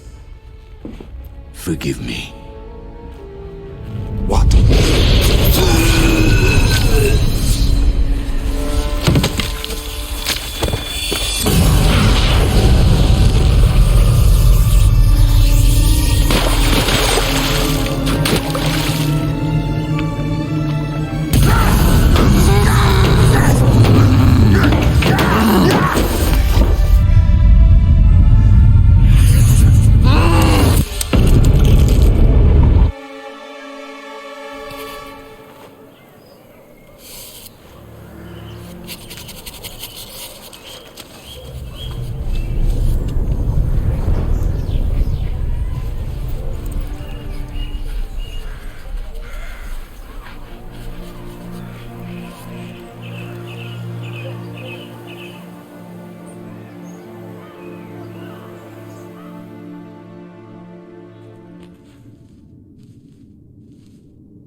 Awake at last. You ride like a squirrel caught in a snare. I'd begun to fear they were death throes, that you'd departed. Sure wasn't pleasant, but it worked. What did you see? Delacroix. His death did not come easy. Seems Detlaff had made friends with him. Still killed him. Chopped up his corpse, and he was overcome with fury, remorse. Cut off the hand that had committed the murder. Interesting. And entirely unlike the Detlaff I know. See anything else? There was something. Showed up twice in the vision. A bootblack stand. Detlaff first met Delacroix there. Went back after the murder, actually. Peculiar. Stand was somewhere in the port district. And the bootblack acted as if he knew Detlaff. That would be even odder. Perhaps we should have a chat with the lad. Though I would expect no breakthroughs. It's our only lead. I'll go talk to him. Coming with? I shall join you later if it's no trouble. I don't yet feel strong enough to venture out. That's fair. Rest up. Be back as soon as I learn anything. So how would you explain it?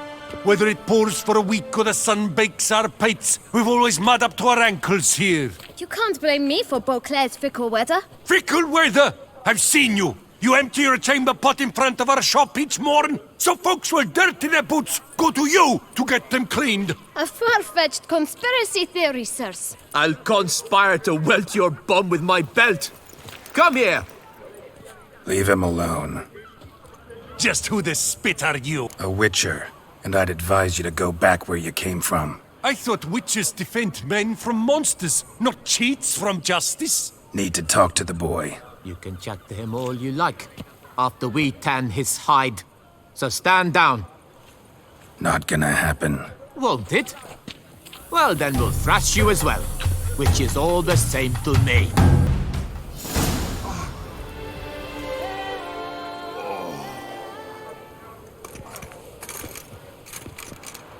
What's the meaning of this? The brawl? Who started it? I'm investigating the beast, on the Duchess's orders. Ah, yes. We've heard of you.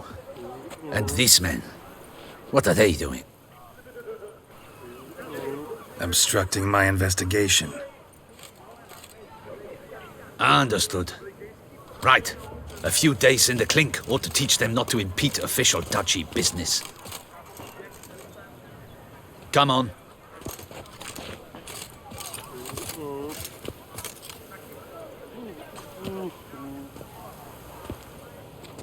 You're very good with your fists, sir. Wouldn't be looking for work, would you? We'd make a fine duo. Listen, I'm interested in a certain gentleman. Wait! Before we get to talking, please, take a seat. But my boots are clean. In this city, no boots are clean unless they just come off my stand. A seat, sir, please.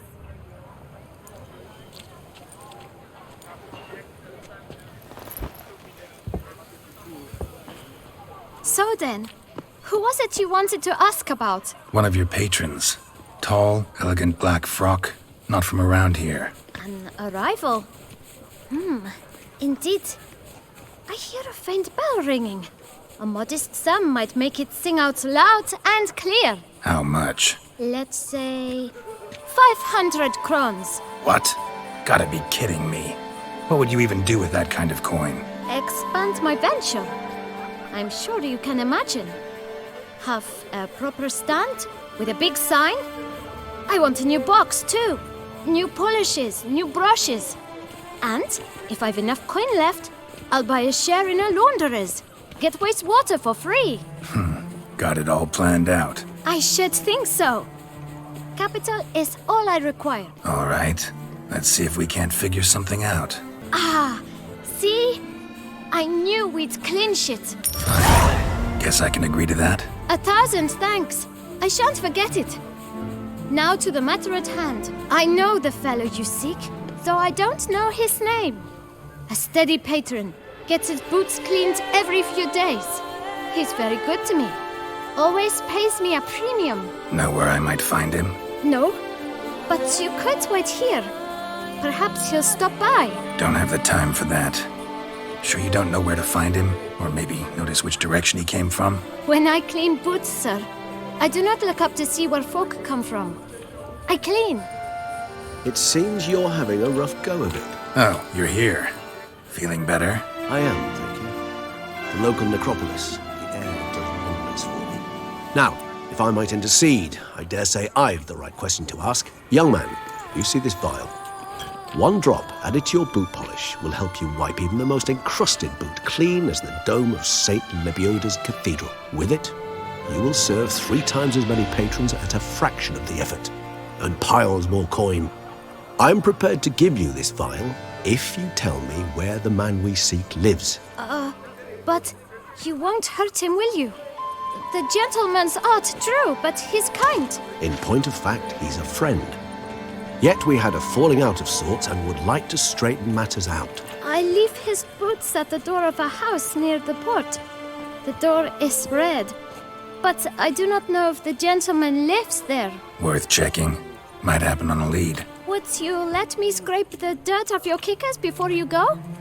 With all due respect, sirs, your boots could stand a cleaning. Thank you. Perhaps later.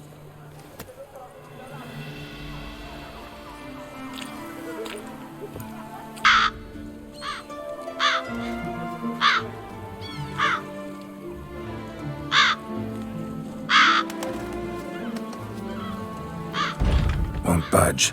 Gotta break it down. You might just as well stand out in the street, pound on a drum and holler, "Detlef, I'm coming for you." A bit more finesse, I implore you. Let's hear your idea. Give me a moment.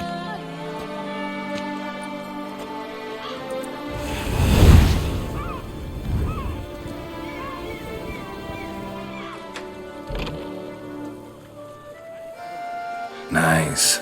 Ever consider becoming a burglar? A skill like that'd come in awful handy. I considered it briefly, but ultimately concluded it would be terribly dull. Come.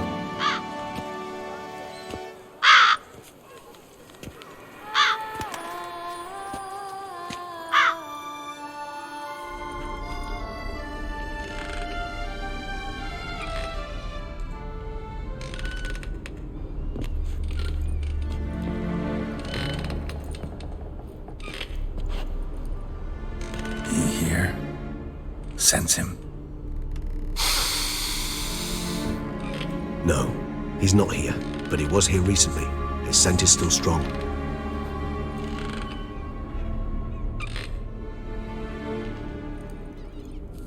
Let's look around. Detlef van der Hertain, you do not know us, but we know you to be a vampire. We know also of your weakness for the wench they call Renawed. Now you know this. We shall chain her down and let rats feed on her. We shall flay the skin from her flesh. Yet you can save her. You need but travel to Beauclair, where you shall slay 5 men in the manner we prescribe. You must complete the killing in 3 days. Fail, and the next letter you receive will contain a memento of your failure. Your beloved's finger. There you have it. Proof positive Detlef killed not of his own accord. A blackmailer sunk his claws into him. Who's Renawed? His one-time lover. The sole human woman with whom he was very close. Because she accepted him. With her aid and care, he found a place for himself in this hostile world. She began the work that I strive to continue. Ever meet her? Never had the pleasure, alas. She deserted him a time before he came around to save me, though he always claimed she'd gone missing. Take it you have your doubts. I know humans better than he does. Their capacity to be disloyal, dishonest. I also know she took her things. Not something one associates with the kidnapped, or those who disappear against their will. I'll save you the trouble of asking. No, I don't know why she left. I can, however, hazard a guess that Detlef grew angry one day, showed another, more monstrous side. Detlef's anger could frighten anyone off, though most who see it get no chance to flee. Detlef have trouble letting go, accepting that she'd left him? Is that so hard to believe? Do you know no humans who've struggled with just such a thing? And Detlef is so much more emotional than most humans. Not only was she his beloved, his lover, his mate, she was a member of his pack.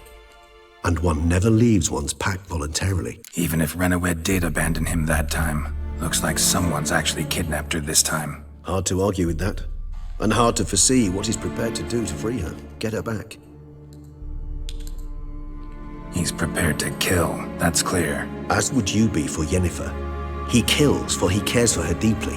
And that blood, those individuals, they mean nothing to him. Yeah, I get it now. He's out to rescue a female from his pack. Exactly. Right, so someone's blackmailing him. We know that. Still have no idea who. Need to look around some more. Look, slips of paper, name on each. Count Crespi, Count Dulac, Milton de Peyrac-Peyrin, Count Delacroix. Detlef's victims, one and all. But that's not his hand. Must have come from whoever wrote the letter. All of it written using the same ink.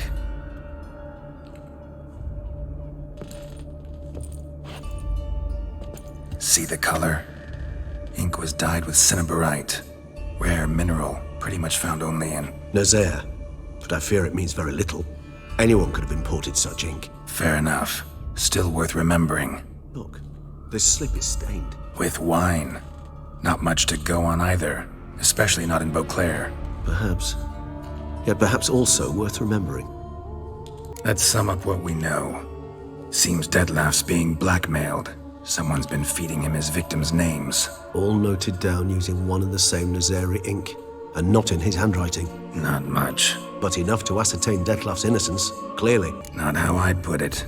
Doubt it's how the Duchess will see it either. I trust you to convince her. And then... What? Go on, don't be shy. See you've got it all figured out, including the grin I gotta wear. It's a rather bold plan, but... Were we to find Renowed, we would strip the blackmailers of their hold on Detlef. That's one idea. Could be worth a shot. But what about Detlef? He gonna go on killing while I'm out searching for his lover? He will not. I shall convince him to stay his hand. Assure him you're a friend seeking to help. I'll await him here. He's sure to return sooner or later. Think he'll listen? He will. Ought to wait with you, maybe. No, he'll sense you from a mile off. Simply fail to appear. I'd better stay alone. You must trust me on this. Fine. Need to report to the Duchess first. So be it. We'll await you here. Detlef and I both. Geralt of Rivia, Master Witcher. I was not mistaken. You arrived and trouble followed soon after. Step aside. Got a matter for the Duchess. At last, Witcher. We've been on tenterhooks. Did you catch Milton's killer? Found the beast of Beauclair. Just couldn't kill it. We sent you after a monster, and you return with nothing? We are very disappointed. Situation's not quite that simple. Beast's a powerful vampire. Ha! Is this a problem? Is it too much for a witcher? A monster slayer? But everyone knows how to end a vampire. Draw him by trick into sunlight. Or arm yourself with ample garlic and drive a stake through its heart. Garlic's useless against vampires. Sun and stakes don't hurt him either. Those methods, pure invention. Only work in legends and fables. And buckthorn? When I was a child, Grandmama Ademarta always claimed buckthorn drives off vampires. Silver sword's your best option for keeping them at bay. But it won't get the job done, because only a higher vampire can truly kill another of its kind. Excuses. Ha! Your Grace, I shall assemble a battue. Bring the matter to its end at once. The Witcher need but tell us where to find this monster. Go ahead. Send them to their death. Certain death. To a lone Witcher, perhaps.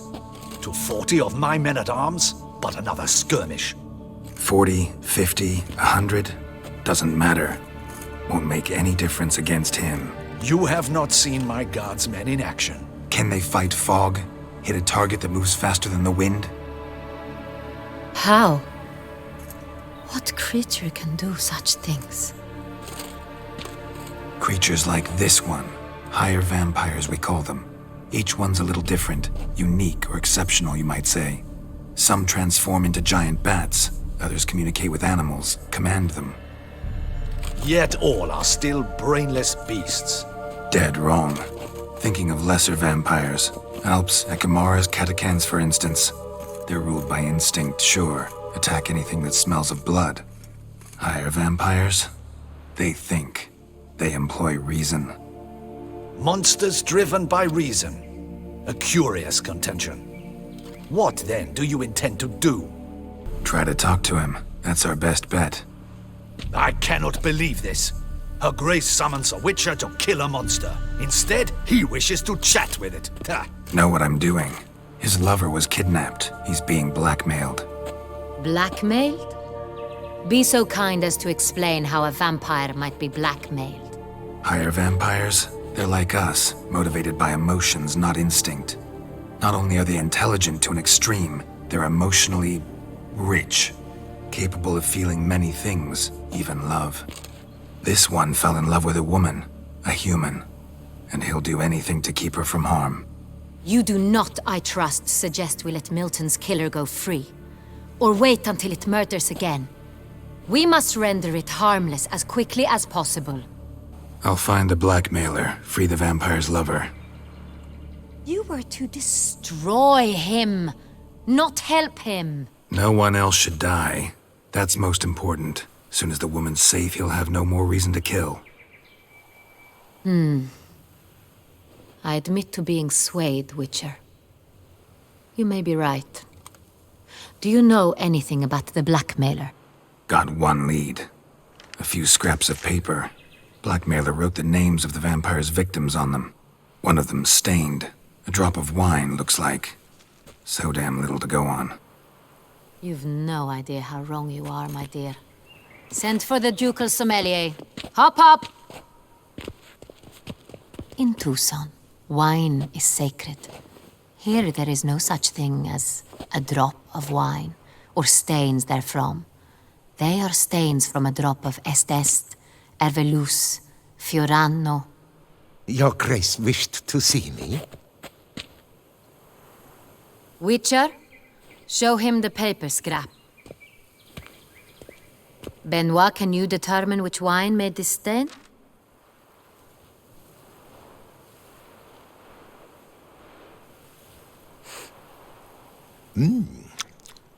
Yes, yes. The west bank of the Sarre too. That's rather obvious. Aged in barrels of Beauclair oak. Hue, deep burgundy. Clarity, high. It's simple. Saint-Réal, the 1269 vintage. That's impossible. The wine is produced at Castel Ravello, especially and exclusively for the ducal table. Perhaps some Saint-Réal was stolen. We must go to the vineyard, see if there's not been an incident. Wait, Your Grace wants to go with me? Out of the question.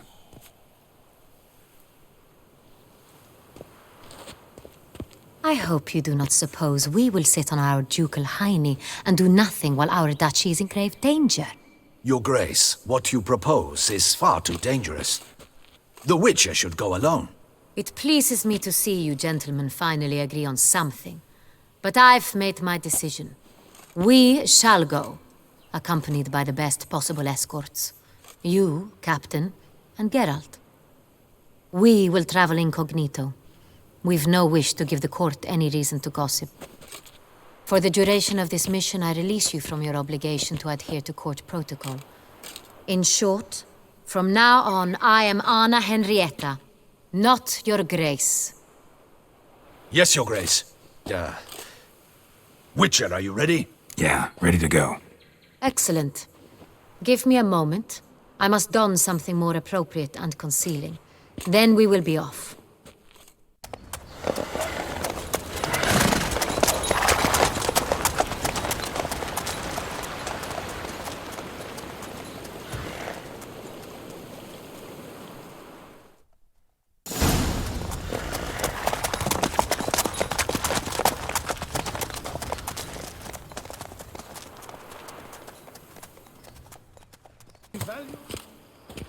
Captain de la Tour, we did not expect any visitors from the palace. How are affairs at court? Doubtless you've heard of the Beast of Beauclair. Well, we've our hands full. Especially since the rogue last attacked in the palace gardens. I trust Her Illustrious Highness was not harmed? Kind of you to ask, Master Fabricio. I am well. Your Grace? We were not warned. I shall order the salon prepared at once. That won't be necessary. As you can see, we are not here on an official visit. Naturally. Might I ask then what has brought you to Castel Ravello? This is an inspection. We've got questions. You'll answer them. Oh, and who are you, sir, to speak to me this way? This is Geralt of Rivia, a witcher.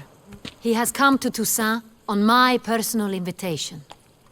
Which is to say... Which is to say, I expect you to treat him with the utmost respect. Of course, Your Grace. Did you hear that, Witcher?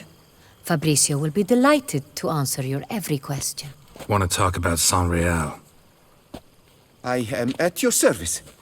The Saint-Réal. How many vineyard workers have access to it? One might say only I do. Not like you make the wine all alone. At least a dozen others work here. I see you've little notion how wine is made. Grapes travel a long road before they become Saint-Réal.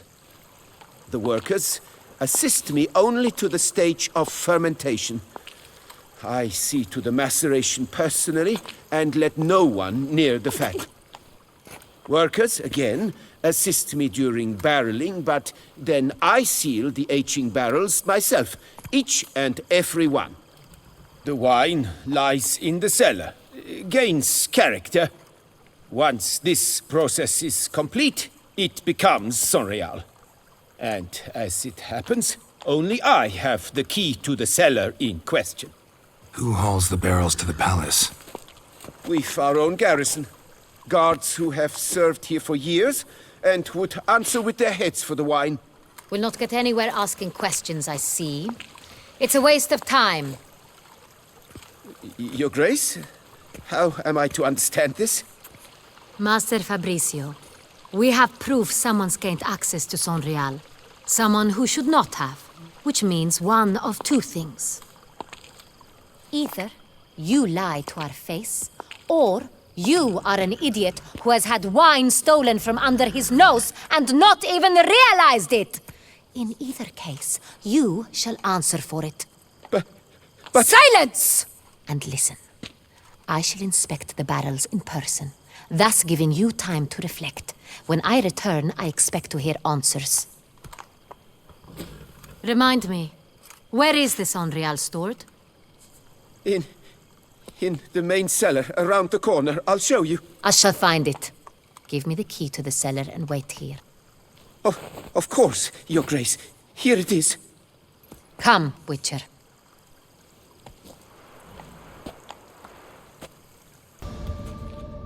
Vintner's log. Fermentation completed with no complications. Tapped above sediment line. Here it is. Barreling. Everything lines up at first glance. Neatly and thoroughly documented. Then we must follow our other lead. Benoit said the stain came from the 1269 vintage. Let's find it. Revolting, bitter plonk. Could have gone sour while aging. Impossible.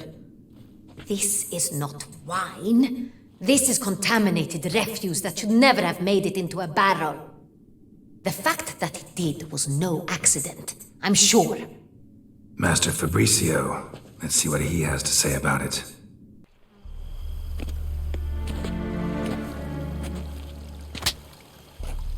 Master Fabricio, I am very disappointed.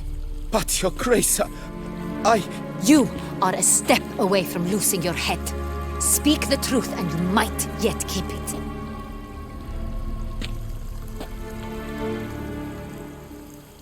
I admit it. I sold a barrel of Sorial. I beg you to forgive me. Why did you do it? I couldn't resist. The sum they offered, it was enormous. I gave in. Is what I provide not enough? I wished to buy back my family's estate. For here, nothing is truly mine. I've a roof over my head, ample food to eat, but what is a nobleman without land of his own? I shall tell you everything, if you agree to show me mercy. Who'd you sell the wine to? A few weeks past at the Pheasantry, a rich nobleman approached me. He called himself a diplomat, well connected at court. He suggested we embark on an enterprise. Some of his clients had offered dizzying sums for even a drop of Sorial. He was to serve as intermediary. This man's name? He never revealed it. He was tall, black-haired, and spoke with a foreign lilt. He claimed to hail from Sintra. I've no Sintrian aristocrat at court. Wine itself. How'd you hand it over? We met under the cover of darkness in the ruins of Fort Astre. A dozen or so men came to collect. Armed men. The kind that stink of trouble. I had hauled the barrel there. They transferred it to their cart, and we went our separate ways. That's it? That the last you ever saw of them?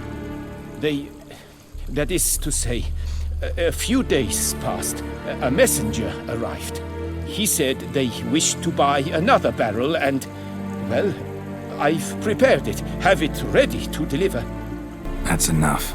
Know all we need to know. Your Grace, I beg your forgiveness. Get out of my sight. Captain, have your men take Master Fabricio to the dungeon.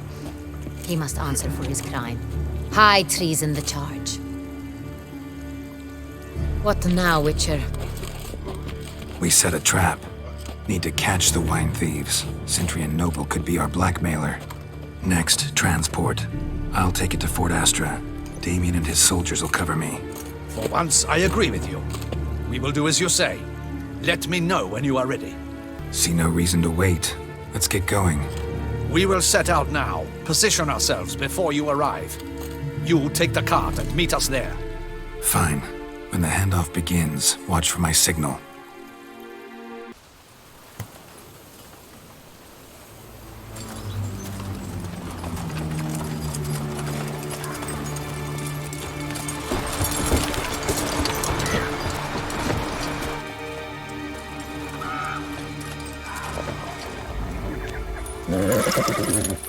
Relax. Now we wait.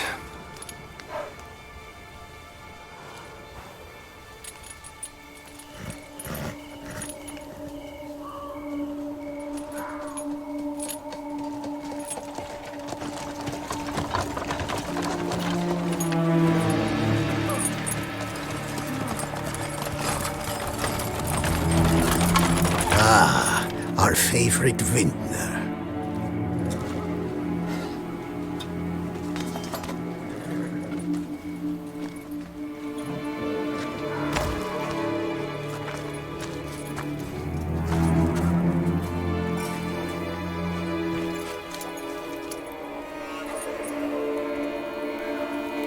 It's not him.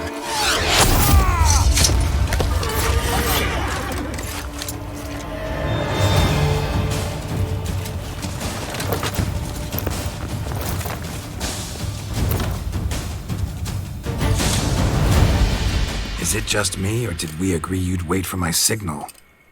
That was the plan, but... Great shot. Good thing you reacted. Can't say how that would have ended otherwise. At your service. It was a good fight. We managed to capture one of the scoundrels. Let's ask him a few questions. Come on. Witcher, a moment. I was wrong about you. Well, had no reason to trust me, and I didn't do much to change that. True. You are not the most endearing of men. At any rate, I see the effort you put forth. And I appreciate it. Let us go to her grace. She awaits nearby. Wait, she here? I hope you did not think I would leave this to you alone, especially when every hour could prove essential. This prisoner of yours, bring him to me. We must ask him some questions.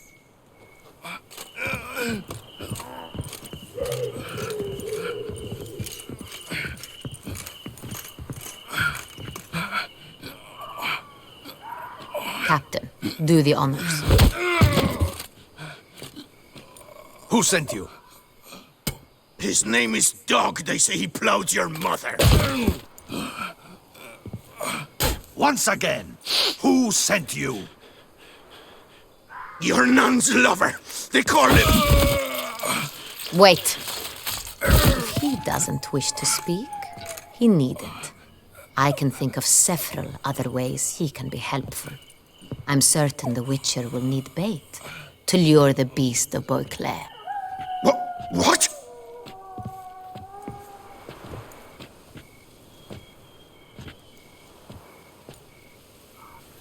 Sure can. Fresh out. In that case, he is all yours. Captain, have your men find me a strong rope. Kind that won't snap when we hang this fellow from a tree. Rope? Live bait. Great for monsters, provided they catch the scent of its blood. But I'll see to that. What? No. Crikey, no! Don't let him! Stop screaming. Save your strength. Got a long night ahead of you. No! Don't let him! I'll talk! Who hired you? He'll kill me! Ought to be worried about me right now. Who is he? Go on, man. Spit it out. The Cintrian. That is what they call him. I've never seen him, but I know he mustered the men for this caper. That's what they said, that we were working for the Cintrian. I don't know anything else. I swear it.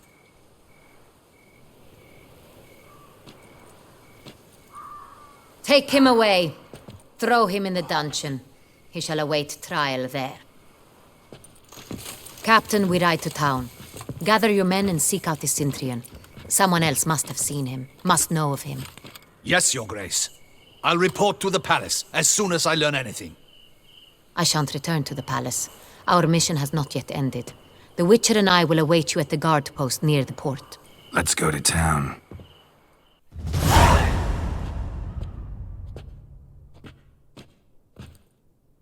He's late. Relax, he'll come. There's something I'd like to know. How can you be so damned calm?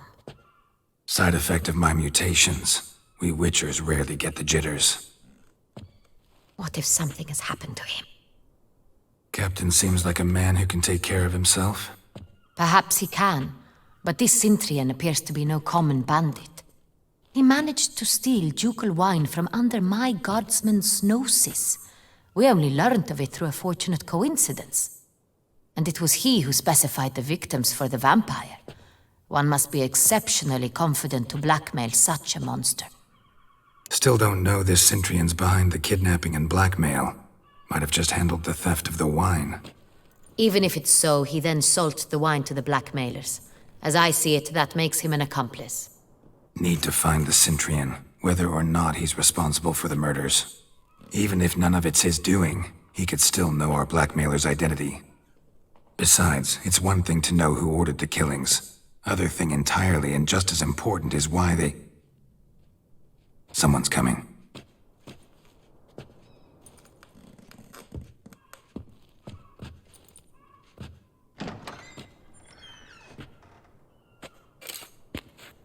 Captain, why so long?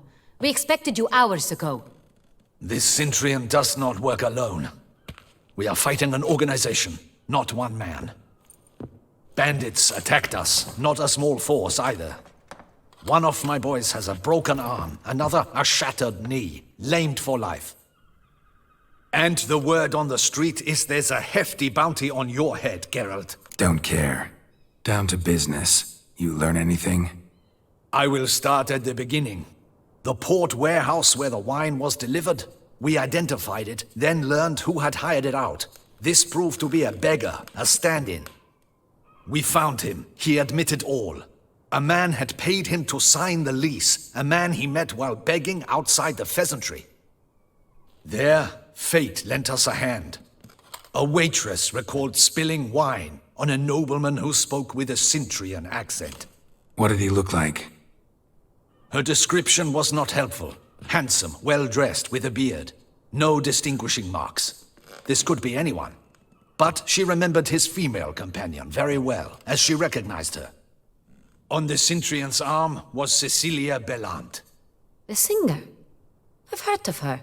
She's said to be gifted, fairy. The same. We went to her home immediately. Cecilia was not there, but we questioned her servants. A chambermaid claimed Cecilia is to meet a Cintrian gentleman tonight.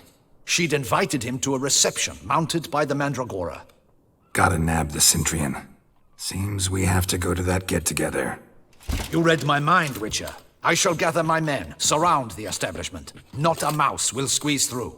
Out of the question. If the Cintrian truly does have men about the city, he will find out and escape once again. Duchess is right. Need to be careful. Best go there, blend in with the crowd. Precisely what we shall do. We, Your Grace. Geralt and I. In that sort of company, the Witcher could use my help. Where's the event gonna be held? The Mandragora always assembles at the same place, a residence in Oatville. It's a very distinguished district. Geralt, you must don appropriate attire. Then meet me in Oatville, in Mountebank Alley.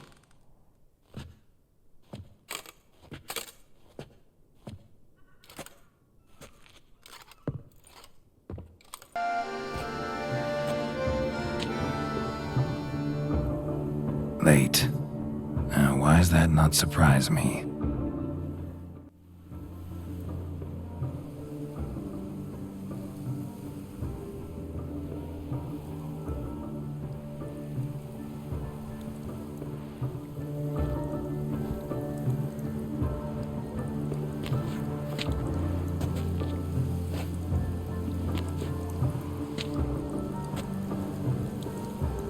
Well, well. I did not expect you to have such a sense of style. Not all bad. Nothing like a budding artist, of course, but... just one other detail. Here, put it on. A mask? All who attend the Mandragora soiree wear them. If you have one on, no one asks who you are. Let's go. Soiree's started. Mm-hmm. Wise of you to hide your weapons. They'd not have let us in otherwise, that's certain.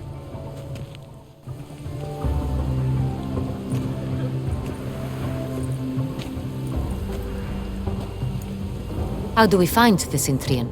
Have you a plan? Key is not to spook him. Need to ask after his partner, Cecilia, first. Less likely to raise suspicions. Soon as we find her, we find him. Especially since he might be expecting us. What do you mean? Ran into some of his thugs in town. Knew who I was. Had it in for me. Right. Right you are. We must proceed with caution. Come, it's our turn. Madame, Monsieur, an extraordinary pleasure to welcome you to the Mandragora's soiree. Tonight, I particularly recommend you direct your attention to the performances prepared by artists of our community. We were really hoping to meet Cecilia Bellant. You are admirers, I surmise. I'm certain you will have ample opportunity to converse with her. It cannot be easy to identify anyone in this crowd. Perhaps you could help us find her. I don't know where she is now, but I can give you a clue. Let's hear it. Seek the Kaviri orchid. Meaning? Cecilia wears one in her hair. You shall recognize her easily by the orchid. Well, well. Dandelion's always complaining about artists being poor as temple mice. The residence belongs to none of them. They are guests here. Oriana, she owns this. Woman in the black dress. There, on the balcony. Got her. Doesn't wear a mask? It would be pointless. All would know her anyway. Kaviri orchid. Let's look for it. If we find Cecilia, we'll find the Centurion.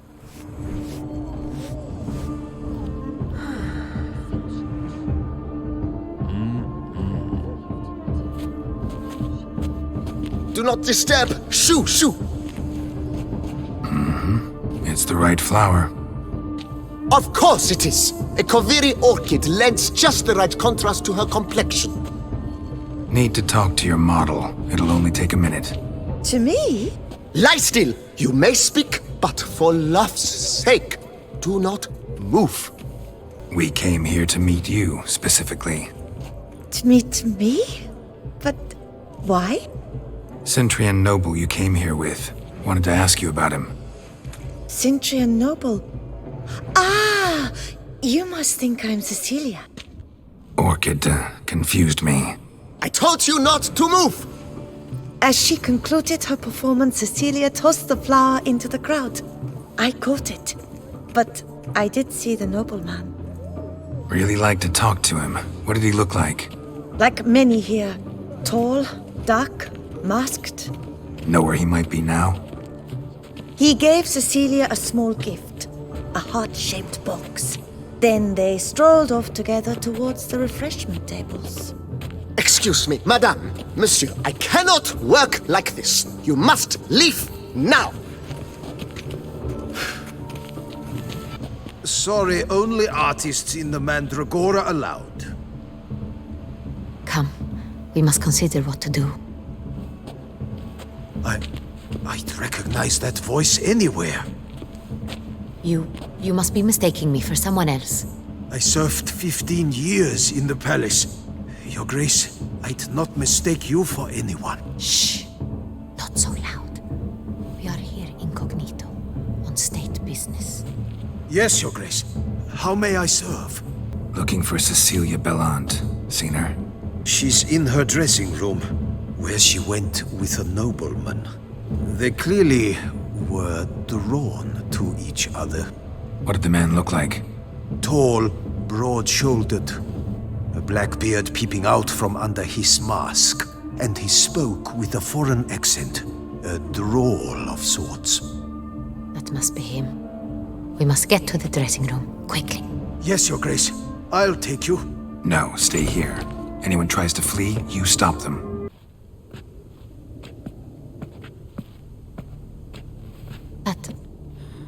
That must be Cecilia. No pulse. We're too late.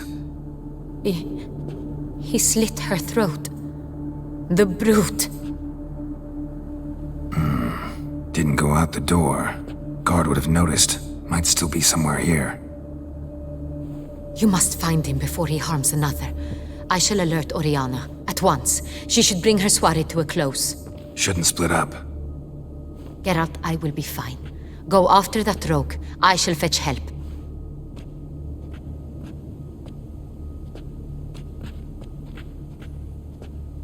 Jewel was in the box, it seems. Centurion tried to steal it, but someone got in his way. They fought, struggled, that's clear. Ended with one of them flying out the window. Fall had to have killed them. Jewel's still here, though, so our Centurion must have been the flyer.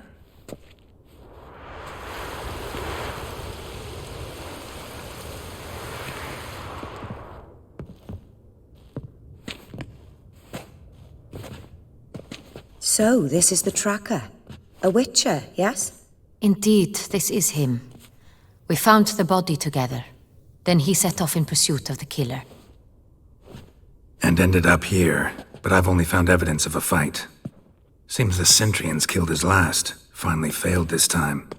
Shame it happened too late for Cecilia. Poor girl. Always told her she chose her males badly. But I would never have suspected she could arrive with a murderer. I'll alert the staff. Have them see to her body at once. Meanwhile, we should sit. I will tell you everything, in full detail.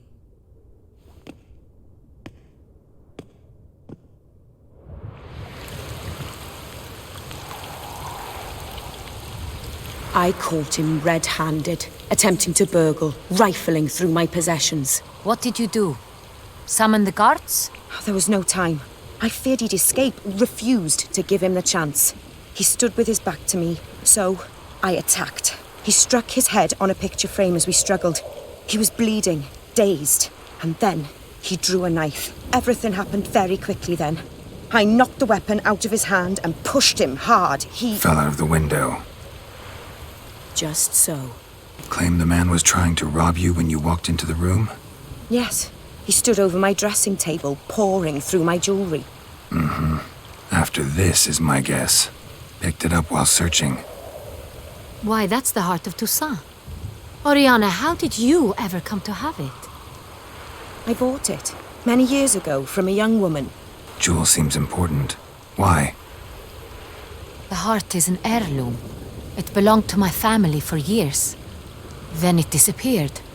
I didn't think we would ever recover it. Seems someone is very determined to find it. The thief left his tool bag behind. Found this drawing inside it. Look.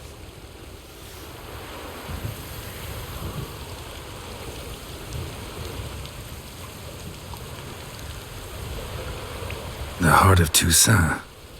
Representation's pretty faithful. Centurion must have been on a job. Got very clear instructions what to look for. So it is not him we seek, but his employer. Is this the only evidence we found? Also happened on the weapon he attacked Oriana with. Hunting knife. Used to skin game. Got an emblem on its hilt. This crest is used by the lords of Duntine. The present master of the castle is a passionate hunter. Our next lead, perhaps. Oriana, everything we discussed here, hope you'll keep it to yourself. Counting on it, in fact. Word gets out he, failed in his attempt to steal the jewel. His employer could run. We need to proceed cautiously. Discretion is in the interest of us all. I'll not ask what this is about, just as I expect not to be troubled about it again. By anyone. Forgive me, Madam Oriana, but might I have a word? You must excuse me a moment.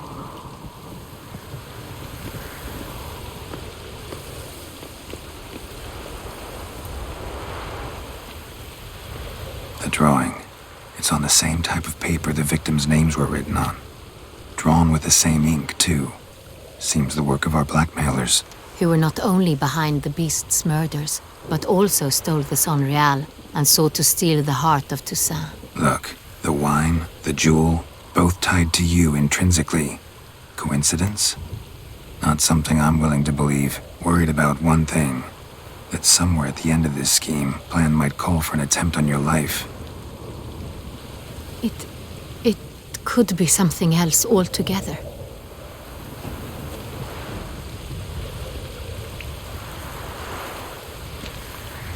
My sister, Siana, might be among the schemers. She left court when we were children. My parents banished her from the duchy. I've not seen her since. Think your sister might be involved? Why? You see, I recall her always being rather possessive, throwing jealous fits if I had something she didn't. Here, that's normal for sisters. Rivalry. True. I suppose I gave as good as I got. There are times I miss that very much. The wine, its theft was the first clue. That's very much like her. She always did enjoy stealing my toys, but I grew almost certain when I saw the heart of Toussaint.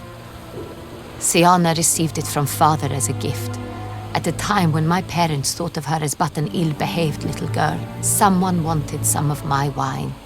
The same someone ordered our family jewels stolen, or recovered. It's my sister. It must be. A fallen princess satisfying whims, going after lost luxuries? Could be right. What did your sister do to get banished? Siana was cursed. Parents run afoul of some mage? No. She was born at an inopportune moment. They said she was touched by the curse of the Black Sun. Geralt, is it true?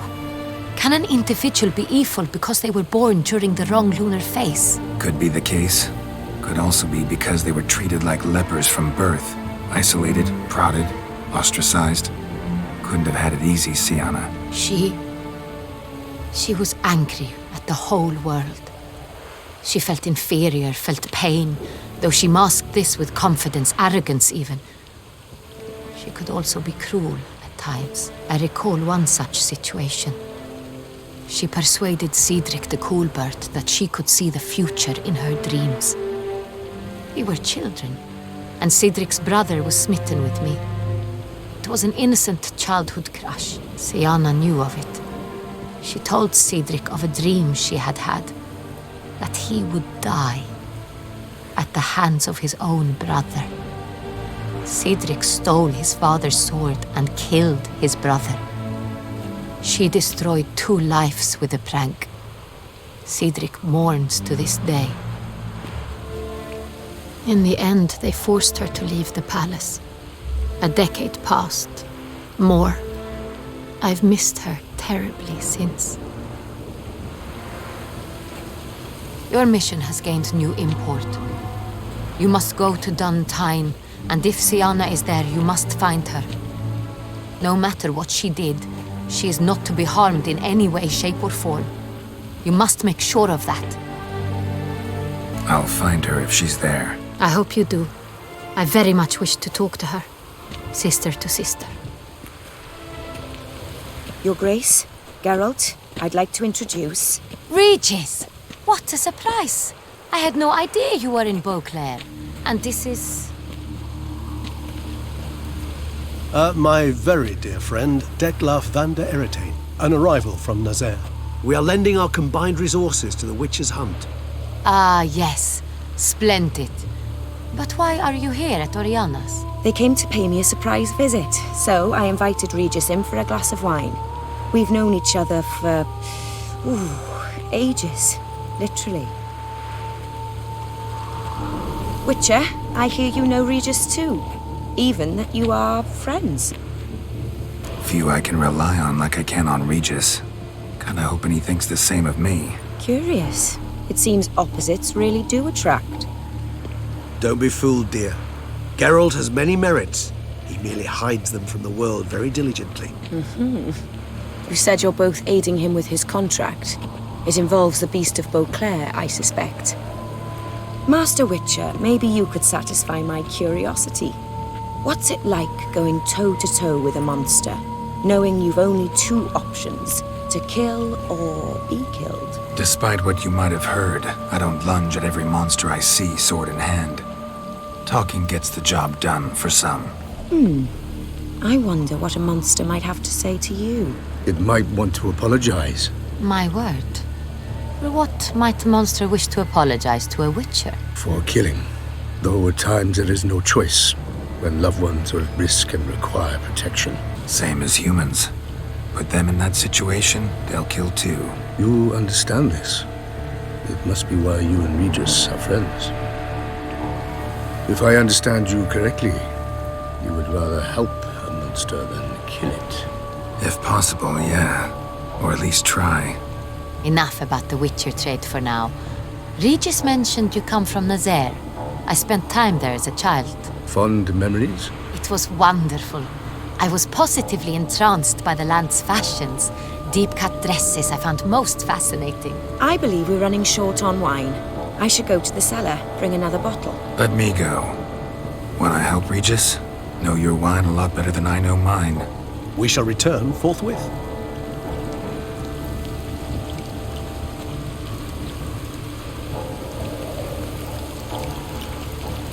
An exceptional conversation, don't you think?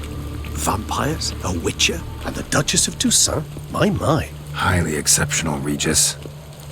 Wanted to talk to you in private. You crazy bringing Detloff here? Geralt, allow me to explain. No, let me explain. He's dangerous, and you were gonna watch him. But that is precisely what I'm doing. Detloff believes you'll succeed in your task, and he'll not need to kill anymore. That is, not until he gets his hands on the men who kidnapped his Renna.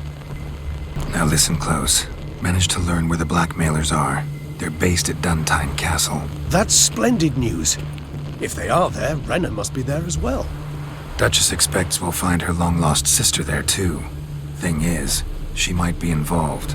Could be behind the blackmailing. Do you mean to say your task now is to extract 2 women from the castle? Mean to say we can't breathe a word of this to Detloff, who wants revenge above all else. Geralt, you must trust me. I've got a way with... No, Regis. Can't risk it. Gotta keep Detloff here while I go to Duntine. Alone? Alone. That way I can make sure neither woman will come to any harm. I hope you know what you're doing. Fine. I shall see to Detloff. Good luck, my friend.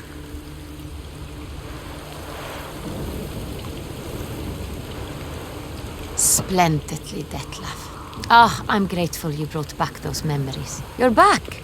It took you long enough. Contrary to what common folk believe, choosing a wine is not nearly as easy as it might seem. Especially a wine to be served to 2 exquisite ladies. Regis, gallant as ever. I regret all the more that I shan't finish this second bottle with you. Duty calls. Your Grace, always a pleasure. I thank you for your help. It's been invaluable. Geralt, will you see me out?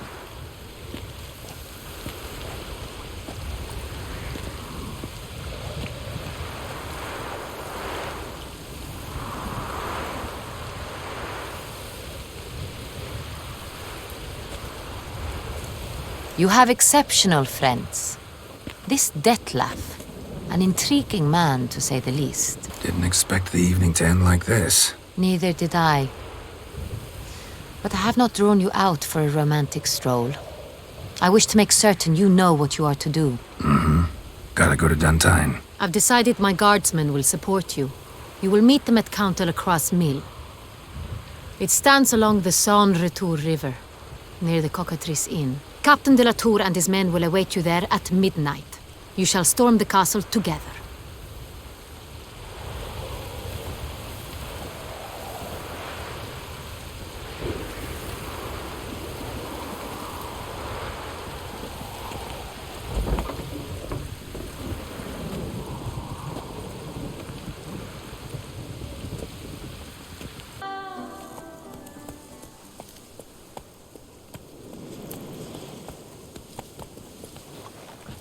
So eager, are you?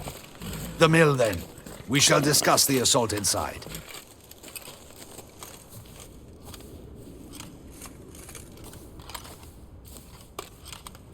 See you already prepared a plan.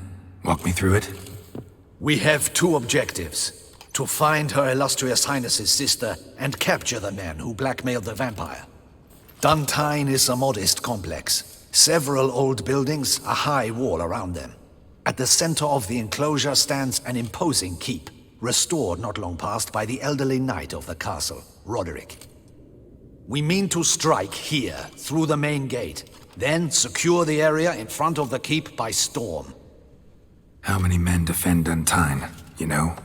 Roderick maintains a team of knights for defense. They are no army, but they could number several dozen. Also, Roderick recently took in a band of foreign mercenaries. About them we know very little. Cintrian's men, gotta be. Ran into a few in town. They tried to kill me. Need to hit them from both sides. You draw the defenders, keep them busy. I'll sneak in the back way, find the women, make sure they come to no harm. I'll vault over the wall as soon as you start your assault. Your plan puts you at great risk, but I sense you will handle it well. Let us go.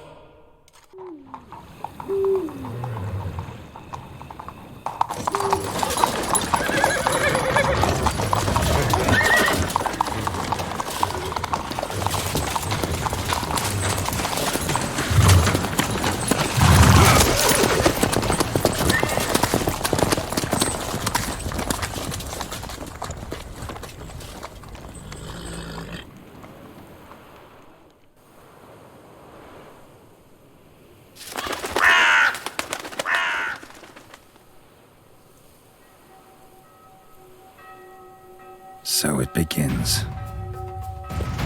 Quick! We grab Roderick's horses and we bolt. We won't vault far if the boys out front don't hold. Not so fast. Little change of plans. Mercy! Mercy! I did no wrong! Nah, kept the wrong damn company. Cintrian's men, where are they? I knew... shouldn't have let them under my roof. Where are they now? In the keep. Ready in their escape. There's someone with them? Woman named Sienna? Of course. She convinced me to let them in. And a whole pile of trouble along with them. Where is she? Packing. We were to leave together. An old fool. I'd have done anything for her. Where is she? In the keep too? Yes. Her chamber is in the tower. The top floor. What will become of me?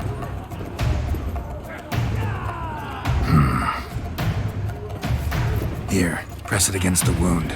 Should staunch the bleeding. I thank you. Giving you one last chance. Yield. That harlot got us into this. Kill him! Attack!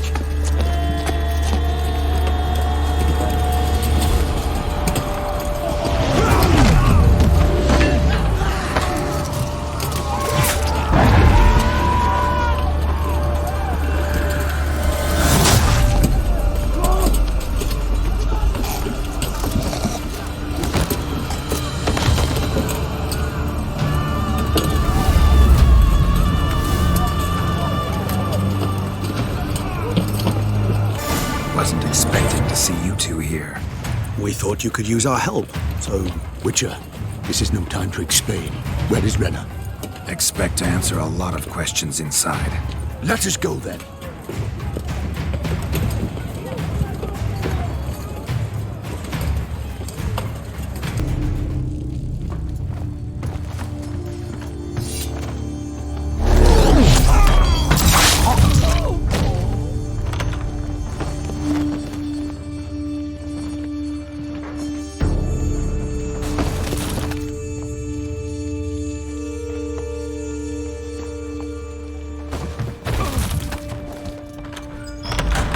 Renna! Are you hurt? If any of them. You know me. I'd never let them hurt me. I just waited for you to come. I didn't know where to look. They threatened to kill you. Forgive me. I failed you.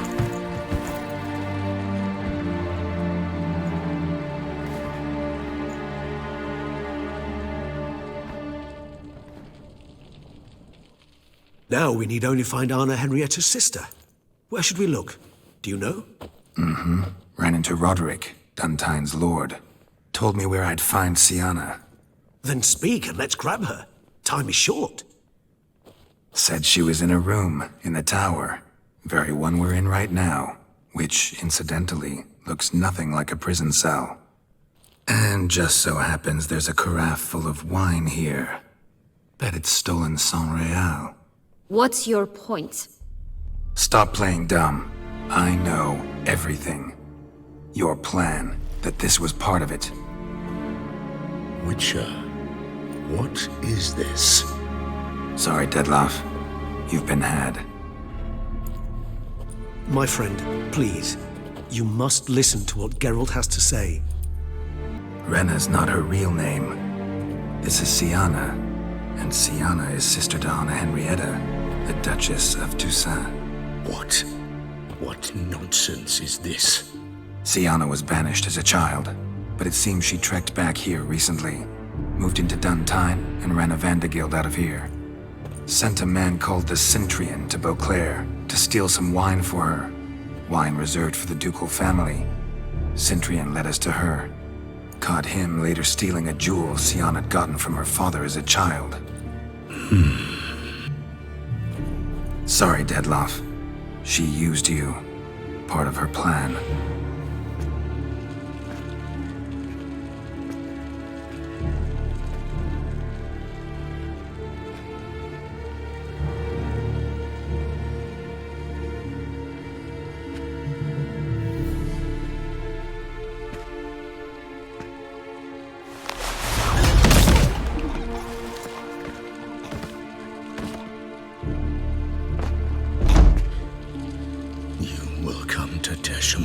And explain all. If you do not, I will raise Beauclair to the ground. This I promise you. You've 3 days. I shall be waiting. He just fly off? He did not wish to act rashly. He's gone to soothe his nerves. Think he'll do it? Make good on his threat? I cannot say. He can be unpredictable when fury consumes him. I shall go to him. Come again? After what he just... You don't know Detlef like I do. If I don't do as he says, he truly will destroy the city. He's more than capable of it. Conscience gets to you now? Better... better late than never, right? Well, it truly does seem the best option. Your Grace, we must proceed with caution. Guardsmen saw vampires here. They could still be about. Vampires or no vampires, my sister is here. Find her. Your Grace, that...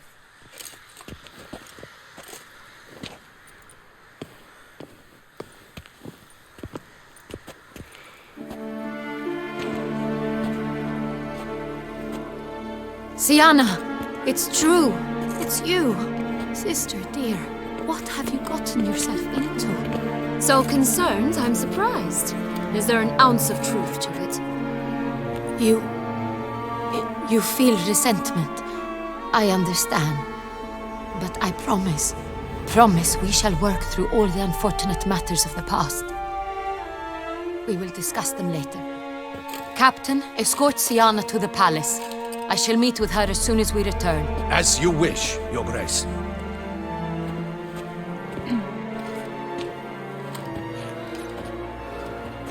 And you, Witcher. You have my thanks. I cannot believe my sister was so near the whole time. Roderick of Duntine shall answer for treason and blackmail.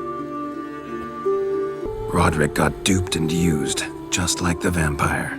Apropos, were you able to establish who kidnapped his beloved? We've discovered Sienna blackmailed the vampire. Ordered him to kill those men. What? What nonsense is this? She is his missing lover. Staged her own abduction to force him to do her bidding. He was a tool. Whole scheme was Sienna's. She was behind it. You're mistaken. You must be. This cannot be true. Your Grace, I know this vampire. What? You know him? Who is he? Detlef. Same who so recently sat at my table and told me of Nazaire. Is there anything else you've neglected to mention? A dragon living beneath Mount Gorgon, perhaps? Is anyone else here a vampire?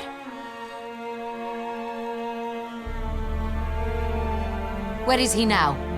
Waiting for Sienna. If she doesn't show up to meet him by an appointed time, he'll destroy Beauclair. He dares threaten us? Your Grace, we have 3 days to bring him Sienna and... Not a word. You have 3 days to bring me his head. No more secrets. No more helping vampires. I want what I'm paying for. The head of the beast.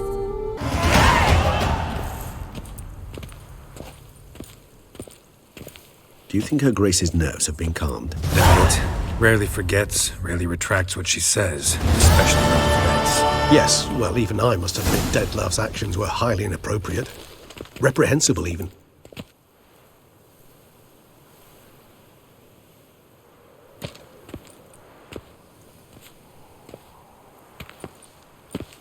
Are you upset? Why would I be? Let's see. You're returning from your hunt empty-handed. No trophy. No new lead to boast of, then pursue. Upset's just not a sensation I feel. Ever. Mutations, remember? Yes, of course. The excuse you resort to whenever you'd rather not talk about something. Observant of you. So let's change the subject. How do your employers customarily react when you fail to meet their expectations? Depends. Peasants cuss me out.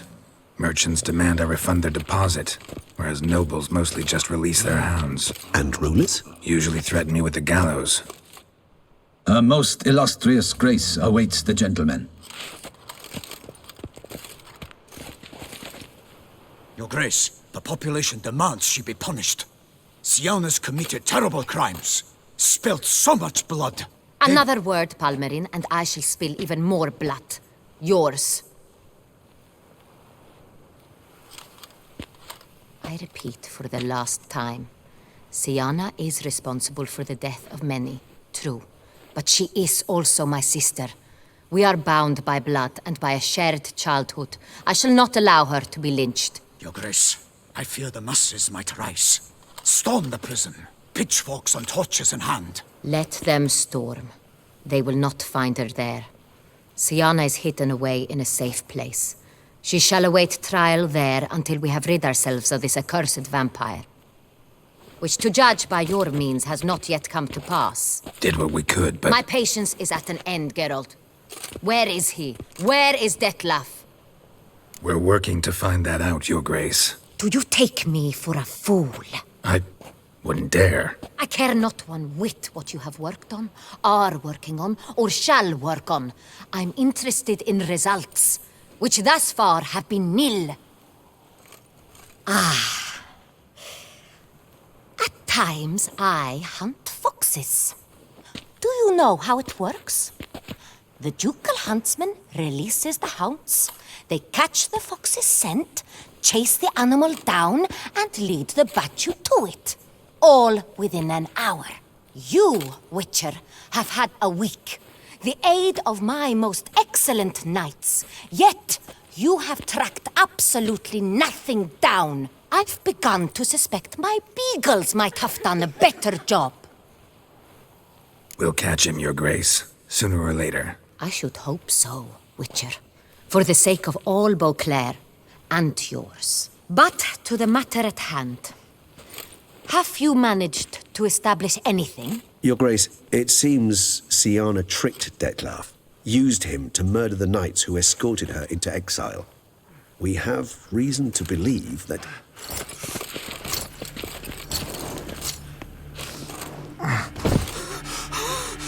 Your Grace! Vampires!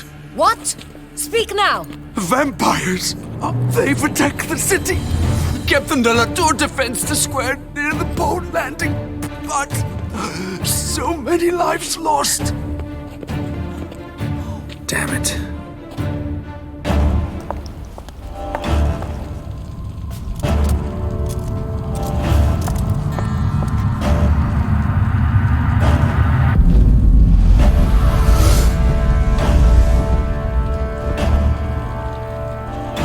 If it's war this Detlef wants, it's war he shall have. Geralt, get to work. This time I'll hear no excuses. Palmerin, you...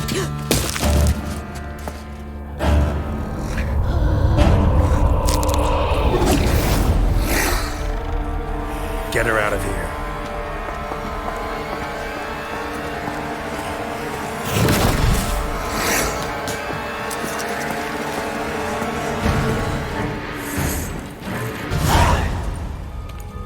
Siana failed to appear as summoned. And there. Detlef was not making idle threats. Seems not. Need to make some serious plans of our own now. It's gone too far, damn it. Gotta find him. Stop him. Question is how. We've tried everything. That is not exactly true. There is a certain, staggeringly dangerous, mind you, way to force Detlef to reveal himself and incite him to fight. That's so. Go on, then. Let me hear it. In due course. But first, Geralt, I'd like you to consider the alternative. After all, you could fulfill Detlef's demand and liberate his beloved Siana. Really want to free Sienna? Hand her over to Detloff? Refuse to accept you consider that wise. It's hard to believe, I know. But Detloff is not actually evil, merely impulsive. He needs but meet with her, speak with her, and he will spare the city.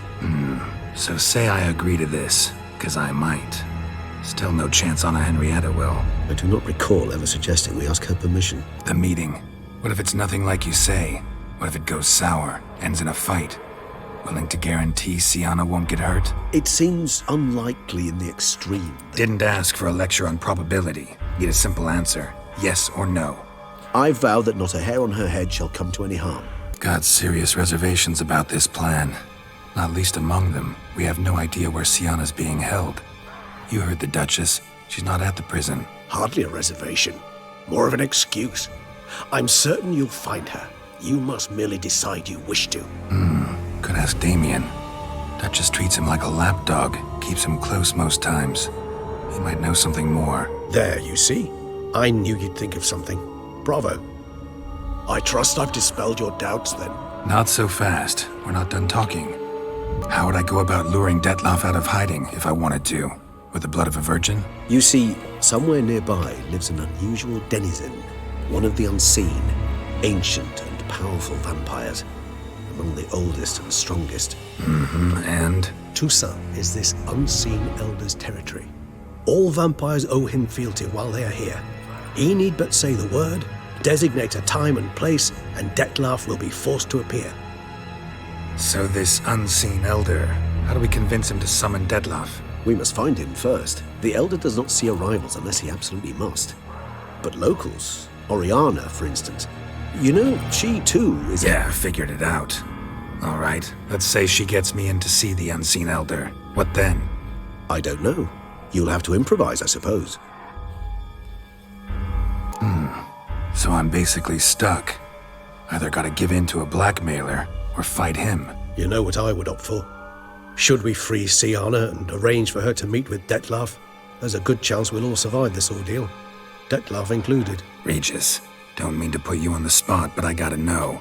Say I do decide to fight Detloff. Who'll you stand with? Should you decide your sword is the sole solution, I shall not stand in your way. Appreciate it. Certainly hope so. Now, please tell me, what is it you intend to do? Crazy as the plan seems, I'll do it. I'll ask Damien about Sienna. You won't make me beg. I knew you wouldn't. Slow down. Not promising a thing. Just want to get a feel for the situation to start with. Coming with? Of course. Many hands make light work.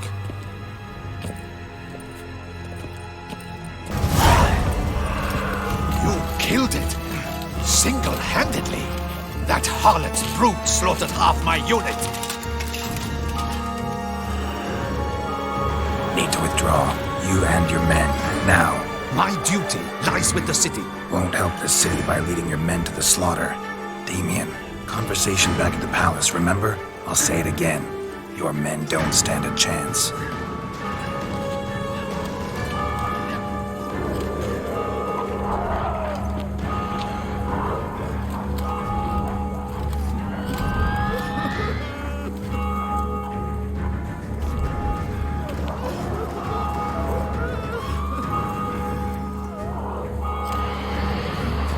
Men, tend to the wounded and prepare to march out. Doing the right thing. Now listen close.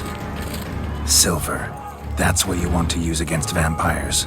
Your alchemists, order them to produce as much vampire oil as they can. Churn it out in gallons. Then coat your blades with it. Keep an eye out for Alps and Bruxae. The shapely ones resemble women. There one moment, gone the next. Bombs containing silver splinters are a pretty good idea. Thank you, Witcher. I hope you're worth the coin the Duchess pledged you.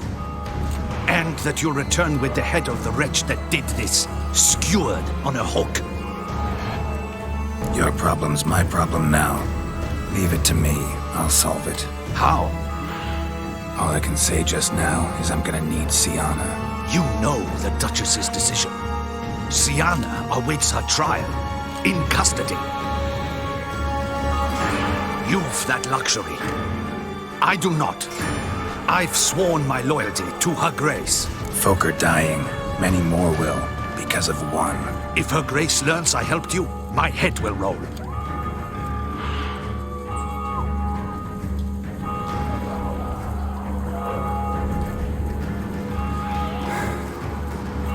Wait.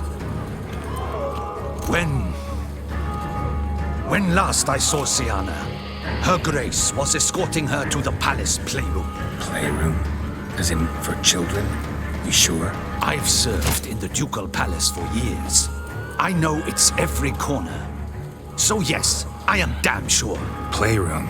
So what, Duchess locked Sienna up in a dollhouse? Honestly, I've no clue. Look, I've told you what I saw. What you do with it is no concern of mine. Got it. I'll look into it. You get back to your barracks. Retrace my steps. Path ought to be clear.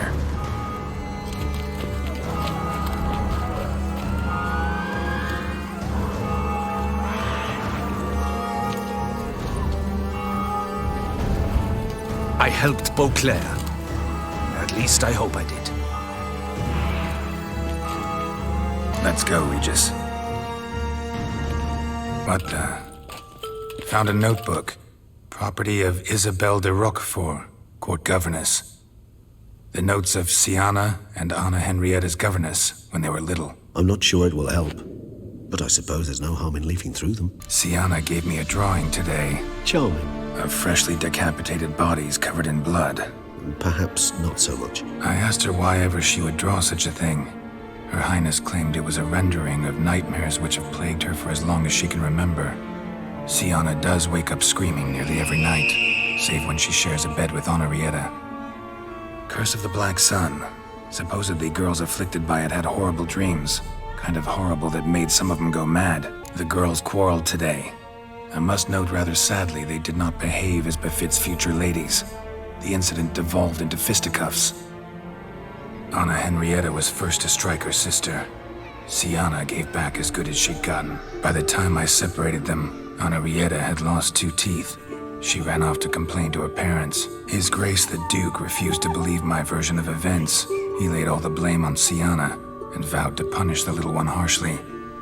Henrietta did her best to have her sister's sentence commuted, but the Duke and Duchess proved unbending.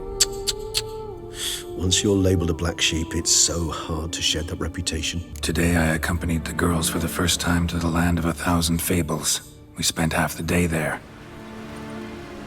First we played with Thumbelina, then with Barbarossa, who proved quite the charmer for a brigand and pirate. I'm beginning to suspect Isabelle de Roquefort wrote in her diary after taking a powerful hallucinogenic. Cannabis rudularis, for instance, or... Shh, don't interrupt. I tip my cap to Master Artorius Vigo for his achievement.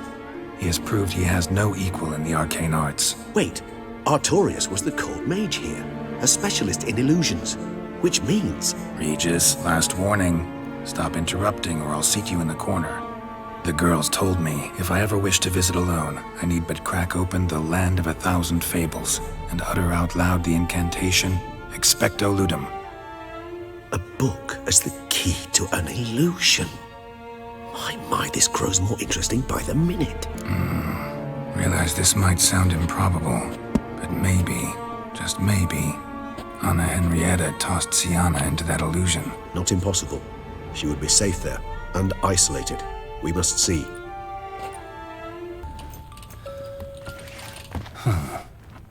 This it? Let's see.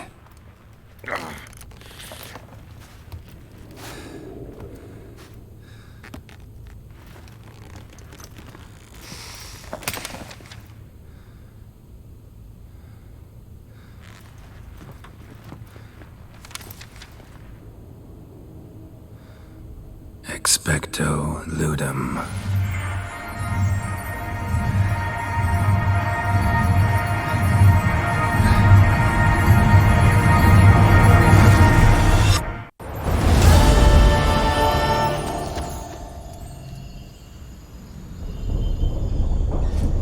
Regis? Regis!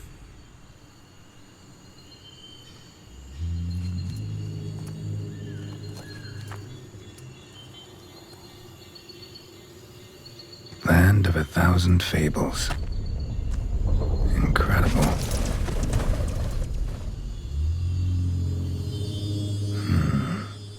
Let's see where this road takes me.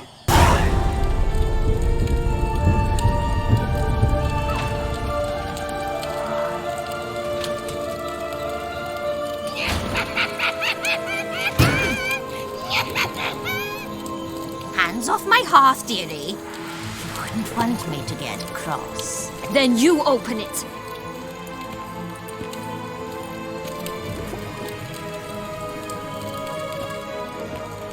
Now, who's this? A lost traveler? You're not supposed to be here, sweetie.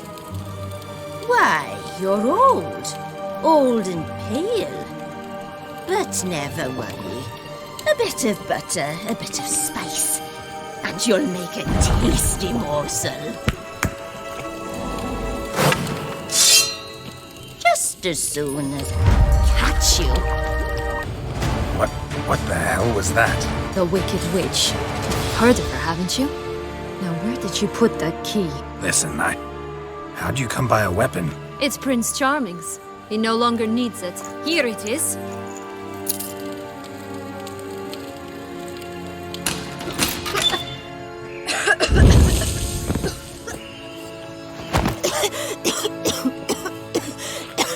Thank you. She'd have begged me for certain if you'd not... Sienna? Is that you? It's been years, Jack. Have you come to play? No, I just want your beans, so you can breathe easy. Breathe easy? Because you aren't here to play? What's that about? Jack knows what I mean, so he'll tell me where the beans are as fast as he can. Isn't that right? Sienna, I'm sorry, but I haven't got them. Oh, something tells me you're lying. Perhaps you wish to play the old games after all, This little piggy went to market. This little piggy went home, for instance. I'm telling the truth. I swear it. Henrietta, she ordered them buried all over so you wouldn't be able to leave. Where? I don't know. But Joss, the boy with the thing for wolves, he should know. He sticks his nose in everyone's affairs. He had better know. Because if not, I'll find you and we'll have ourselves a little talk. Understand? Now shoo! All right. So why is it you're here? Came to free you. Nice of you, but a waste of your effort. I plan to free myself. You might not. Bound to be easier with my help, as our most recent adventure amply showed. Yet I still don't know why you even give a damn. It's Dettlaff. He's trying to force Anna Henrietta's hand. Wants her to release you. Summoned monsters to attack Beauclair. Sounds like Dettlaff, all right. But I doubt you came all this way just to bring me up to speed on current events. So get to the point, please. Isn't it obvious? Offering to be your ally. We both want you out of here. You because you want your freedom back. Me because as soon as you meet with Dettlaff, he'll put an end to the chaos in the city. You exposed me. I landed in prison because of you. Now you come to beg my help, I dare say. My life is full of surprises, isn't it? But normally I'd tell you to sod off. But, from what you say, folk are dying who have nothing to do with this. Not part of the plan. Dettlaff was only to kill those who deserved it. No one else. Fine, Witcher. I accept your offer. Consider us allies. Shake on it.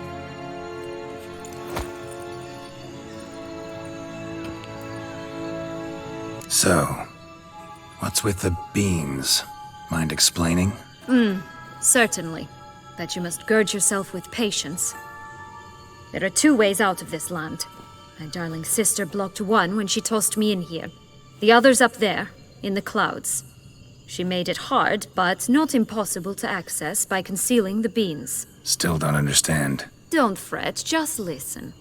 That boy, that was Jack, of Beanstalk fame. You know the tale? Jack. Climbed a gigantic beanstalk to a giant's castle, high up in the clouds. As we shall do if we can just find those blasted beans. There are 3. 1 red, 1 blue, 1 yellow. Stalk won't sprout from just one? No, because it must transpire exactly as it did in the tale. Clear now? So we must find Joss. Perhaps he will be able to help us. You lead.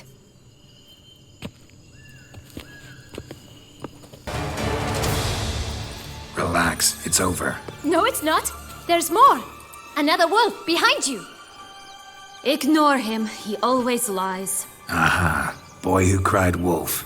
Still does, I suppose. And doesn't, when they actually appear. The one and only.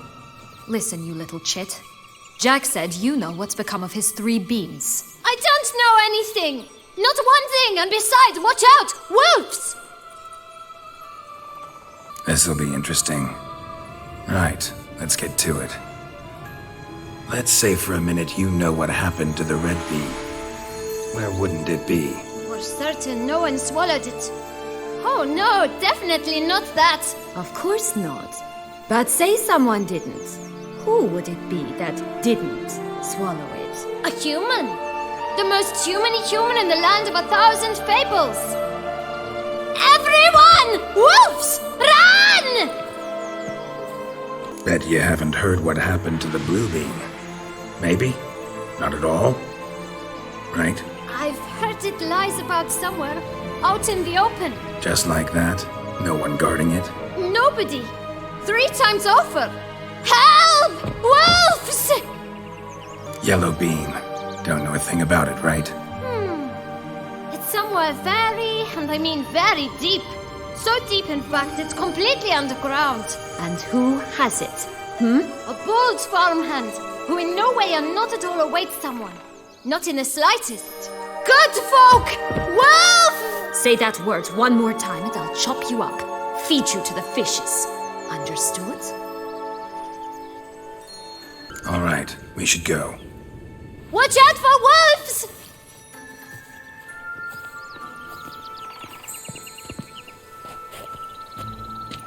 Tough to talk to, that one. Was it, though? You need merely remember he always lies. Or more precisely, refers us the truth. Where to now? I'm not sure. We should visit some of the other fables. The meaty ones, that is. Perhaps then Joss's hints will make more sense. It's just a few. Red Riding Hood, piglets and bears, 3 of each. And Goldilocks, of course. Then Longlocks, and a little lass who sells flint. Ah, fine. Let's get to work. Hello? Can we talk? Watch my head! Damn it all! I swear that was the last time I drank with Redbeard. Oh, Sienna, a bloody long time it's been. You've changed. Whereas you, not at all, big bad wolf. Though it seems you've started running with the wrong crowd. And who should I run with, eh? Thumbelina? One shot and she's under the table. But, what brings you? Listen, looking for magic beans. Seen any? I was given one for safekeeping, but... Where is it? Talk! Shh, not so loud. Oh, I can be much louder than this. And resort to other means of persuasion. Right there, the threats. Sienna to a T. Listen, I exist to restage a fairy tale. If you want to play at it, I'll be happy to oblige. But it won't be easy. The thing is, little Red Riding Hoods popped her clogs. What? 1,000 times they cut my gut open, filled it full of rocks and drowned me in the river. So once you stopped coming, I decided to repay the little imp for all her loving labor. Who now rots at the bottom of the well, she and the hunter, which means we can't play, and I'm under no obligation to talk to you, not about beans, nor anything else. So leave me be. Sod off.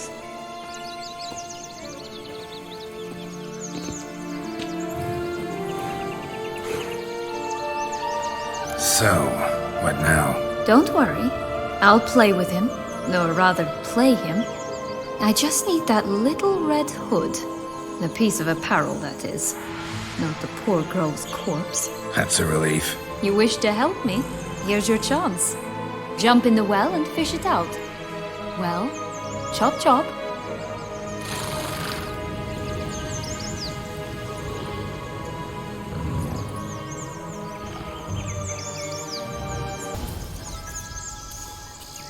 Any luck? Yep, look what I got. That would never fit you. Give it to me. How do I look? Not bad. Not bad at all. Let's go see the big bad wolf. Let me guess. You'll play the granddaughter. Mm-hmm. And you, the hunter. You again? I thought I was clear. I will not talk to you if little Red Riding Hood is not with you. Not a problem. Sienna can take her place. What? Very well. It's not as if I can forbid you. Granddaughter, come closer, sweetie. But, Grandmama, what big eyes you have. The better to see you with, my dear. Granny, what big arms you have. The better to embrace you with, my dear. And Grandmama, what big teeth you have. Eh? The better to eat you with, my dear. Remember what Joss said about the red bean. A human has it, and he definitely didn't swallow it. Mm-hmm. Gotta open his belly. Bottle caps, fake teeth, a corkscrew. Ah, here it is. Red bean. Well then, one step closer to our goal.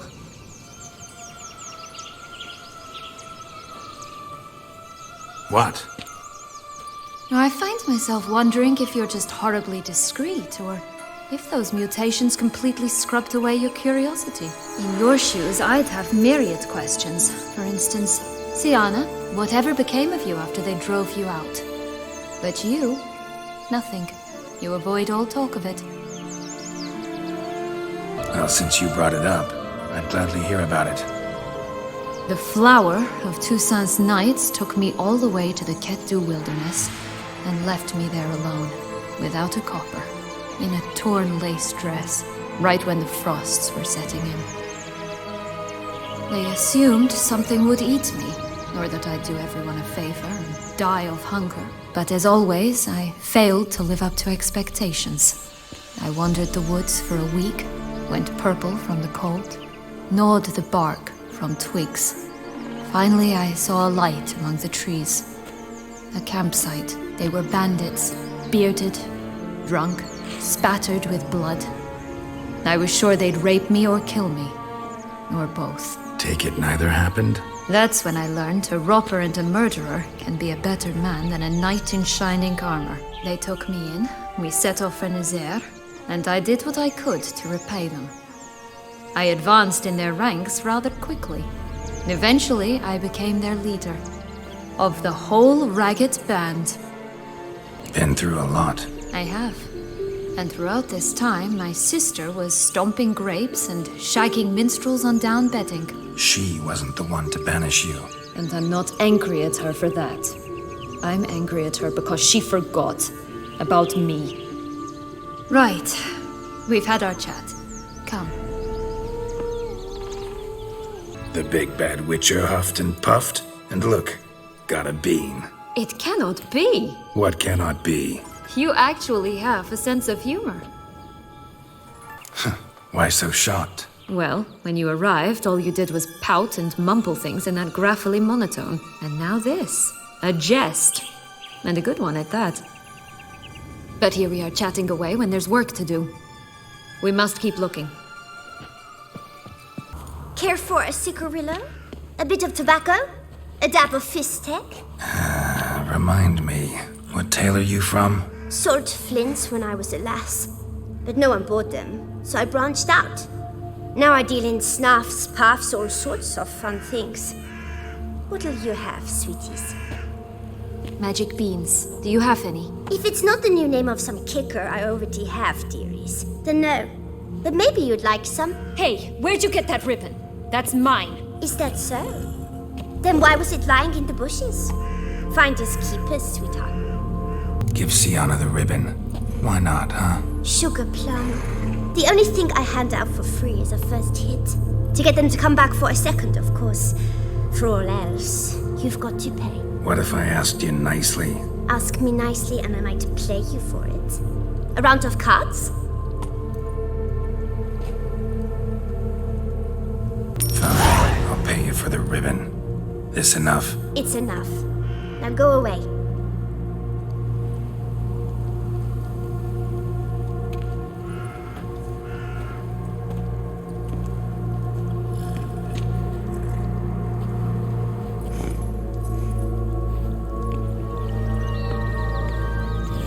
All right. Tell me. What? What you want in return.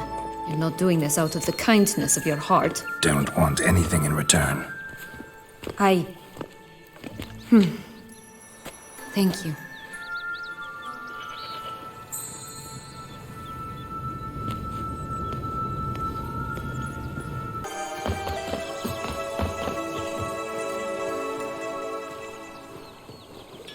So?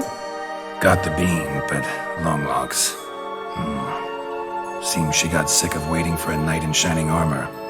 Can you blame her? Men these days, dandies and fops all. That why you cozied up to a vampire? Detlef was a tool, and only a tool.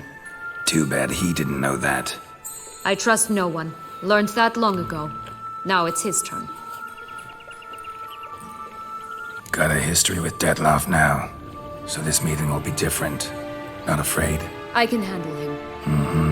Sure about that? You look at him as a witcher and see a monster. I know what he's really like. You needn't worry. It's time to go. Just a bit more work and we'll be able to say sod off to this fecking fable sphere.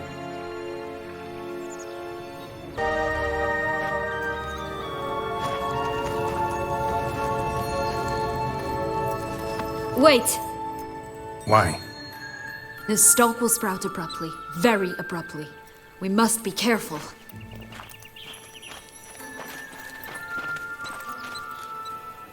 All right, toss them!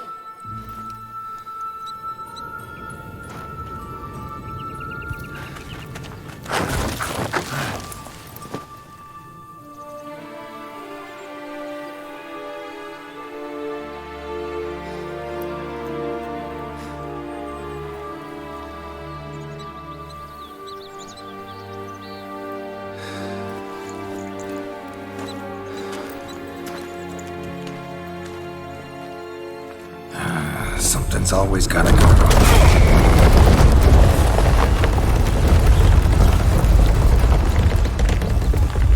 The home stretch.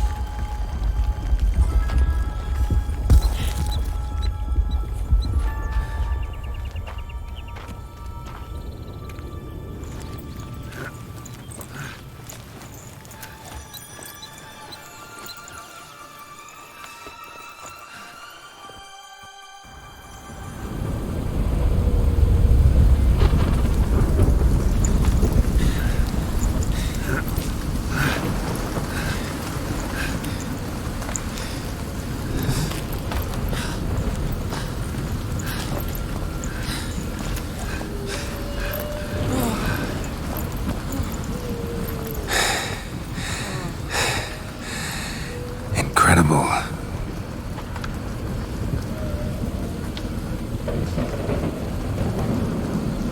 Admire the view later. First, we must deal with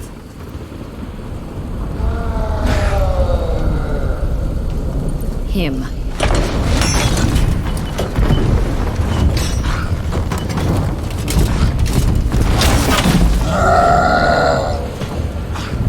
For a fairy tale creature, that was one tough son of a wench.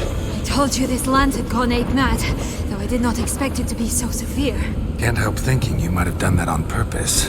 Why ever would I have? To get rid of your guard, your captor. Getting close to the exit at this point. Probably think you don't need me anymore. Well, you're wrong. You still stand to be quite useful to me. Yeah, I know. Gotta get you out of here.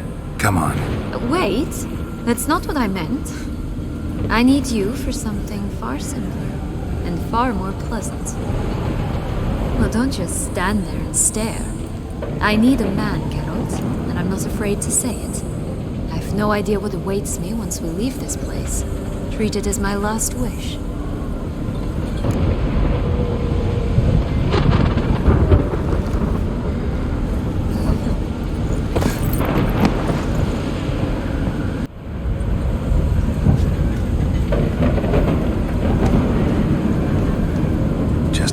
Separate ways.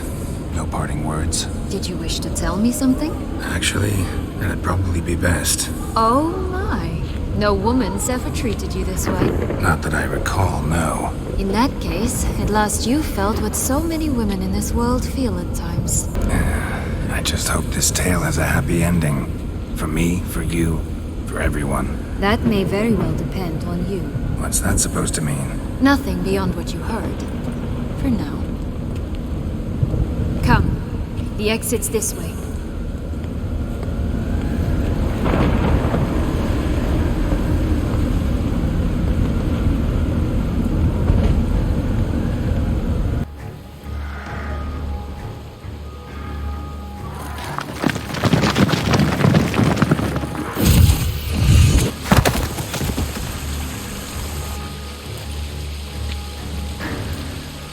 Portals in a fountain?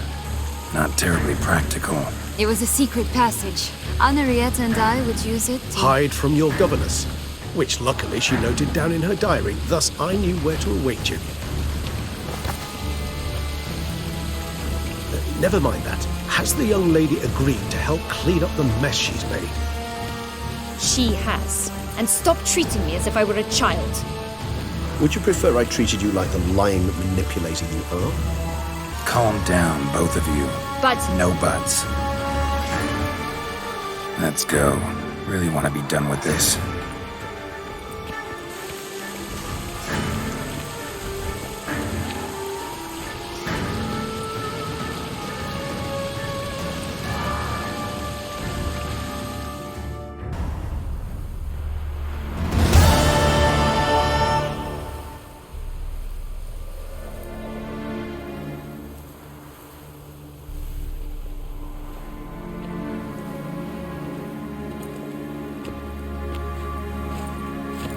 Nice place. Isn't it? Offers a lovely view of the valley. On a clear day, you can see the outlines of Duntine.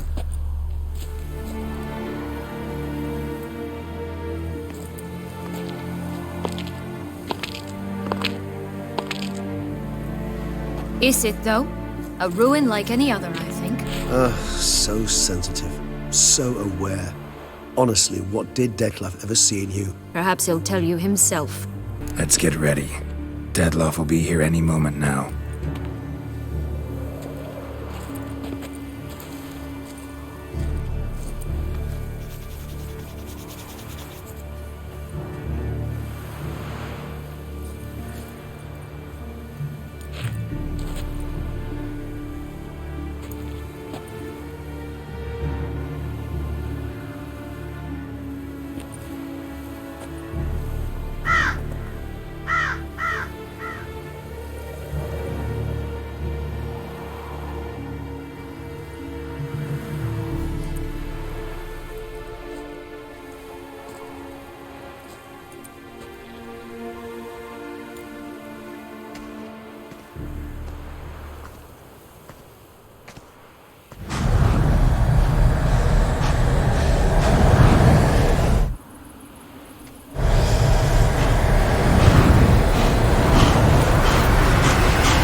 Not that simple. Oh no, it's very simple. You either deceived me or not. In forgiving you, I grieve. For now, we must part.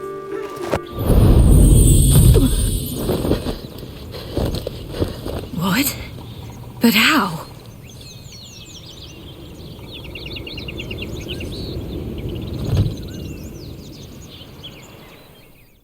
The ribbon? Ha! Seems I've been fooled again. She will pay for this, sooner or later! She will pay! You never should have meddled with her!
Leave him to me. Be gone. I can't let... I insist.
My, what a smashing ensemble. You wear it well. Shut up. I look like a twit. The caftan. man is sewn of the best fabrics available, and according to the best tailoring practices. But one must have a modicum of taste to appreciate this. Even the most exquisite robes cover only deficiencies in beauty, never in refinement. Usually wear something different, better suited to my trade. Got nothing against this particular outfit, though. Just don't exactly feel comfortable in it. And I despise formal occasions. Nothing one can't get accustomed to. Now, be so kind as to stand still. All that being as it may, Toussaint's highest honor, the Order of Vitis Vinifera, demands appropriate attire. The Duchess cannot be expected to drape the medal on a suit of armor caked in mud. Palace protocol places enormous emphasis on form, virtuous tradition, etiquette. Huh. A tradition which values appearances ahead of all else. Which calls for lordly, glistening triviality and misplaced generosity. Ceremonies, medals honoring virtues, just keeps coming up. I've had no reprieve either. And I keep thinking of the last great virtue, compassion.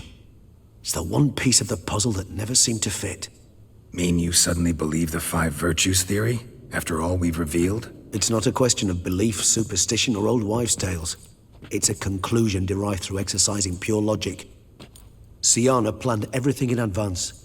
Had we not stopped her, surely there'd have been a 5th victim. One the gossips would have associated with a lack of compassion. Her plans don't matter now. Can't act on them. Ask the messenger who delivered my invitation to the ceremony. Sienna's in the palace. Courtiers pressured the Duchess to lock her in a tower. Do you care not a whit who else was in her black book? We've some time before the ceremony.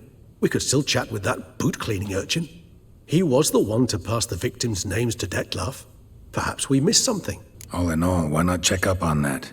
We'll go together, assuming we're done here. I am done, yes. It lies in your hands now to see if you are able to present my handiwork at the ceremony with the dignity it is due. Or if you will first destroy it, crawling about the city's underbelly. Promise to be careful. Oh, it's the swordsman. Good to see you. Here for a spiffing? Dirty boots are a stain on professional dignity, you know. Step on up. Need to ask you something. Yet again? Go on then. I'm a proponent of free speech and I will gladly tell you all I know. But why not get your boots shanked while we jabber? Guess they could use a spit and polish. Then I shall take advantage as well. A friend of mine used to say boots should be as clean as the soles that wear them. Clean boots, clean soles. A fine slogan. Man in the frock coat. You passed him some letters, remember? Why, of course. I'm young, got a mind like a steel trap, but... If you're about to tell me this information will cost me, forget it. How'd you get those letters? Beggars brought them. Beggars. Tell us more about them. How many were there? Why, 4. 1 for each letter. Just 4? Sure you didn't get a 5th? I can't count, you know. Remember anything else? These beggars have anything in common? What? Come now. Each was different. Some had mismatched boots, others had no boots at all. Oh, I know! They all had no home! Kid, my patience is starting to run a little thin. Now think hard. Where'd they get the letters? They pick them up? Get them from someone? I don't know. They'd come, hand me a letter, and walk away. I asked no questions. Geralt, allow me to ask a question. Listen, lad. I'll be glad to mix another batch of that bootshine for you. But you must focus now and tell us all you know. Where can we find the beggars? Well, at the shelter, most like. Where's that? Everyone knows. It's just round the corner. Up those stairs, then right. Thanks, kid. For your trouble. You? What do you want? To talk. Here, that's a waste of breath. We've tried it, only to tire our lips. We'll use other means of persuasion now. Gentlemen, calm, please. Either get out along with these flea-ridden vagabonds, or we'll toss you all out. Our patience is gone.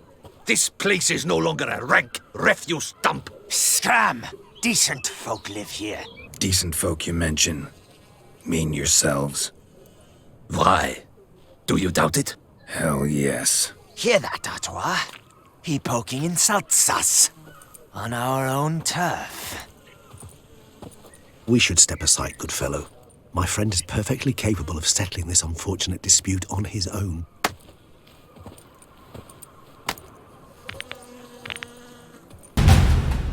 All right. I can take a hint.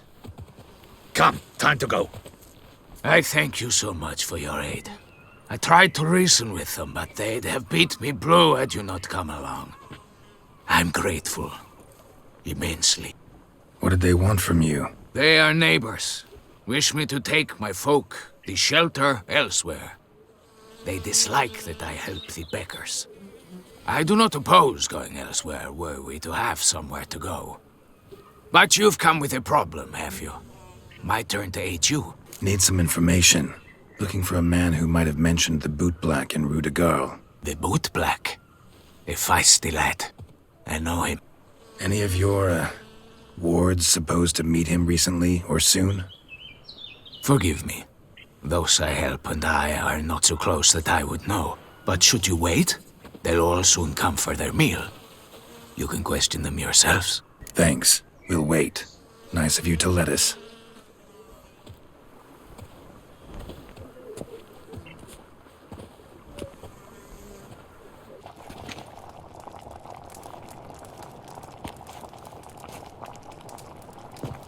My dears, I've a matter to address before I serve the soup. These two gentlemen have some questions of you. Pay attention.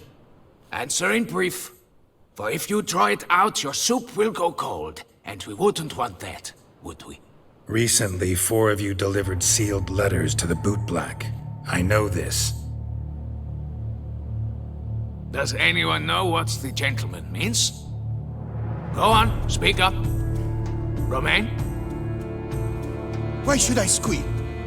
We were all told not to mention the letters. We all swore. You can tell me, Romain.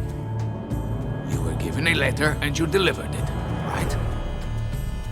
Good work, Romain. Thank you. Who else? I got one too.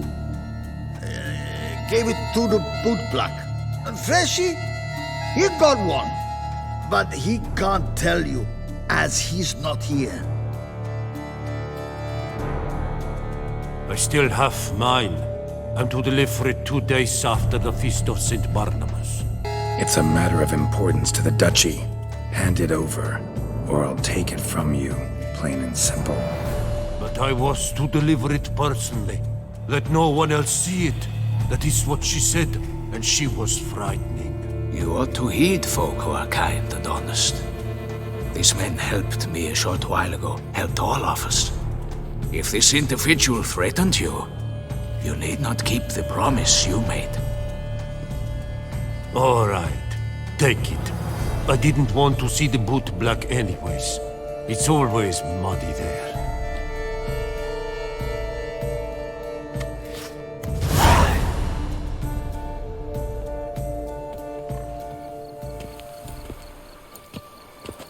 Damn it. What is it? Another name, truly? See for yourself. Well.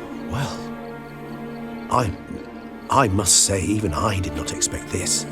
This time you will see to our Duchessa. It seems we underestimated Sienna rather grossly. Judging by this, Detloff was literally supposed to tear her heart out. Yet first you must snap her neck. Puzzling. Duchess was to be Detloff's last victim. Sienna planned it from the start. Indeed.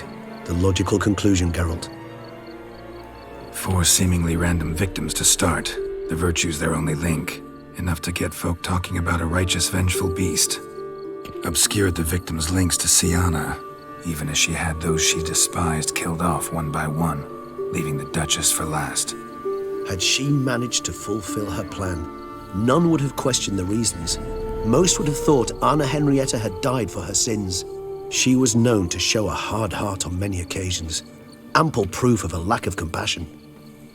Why would Sienna murder her own sister? Out of envy? To take power? From an inborn penchant for evil? Yes, yes, and yes. All seem likely, and none are mutually exclusive.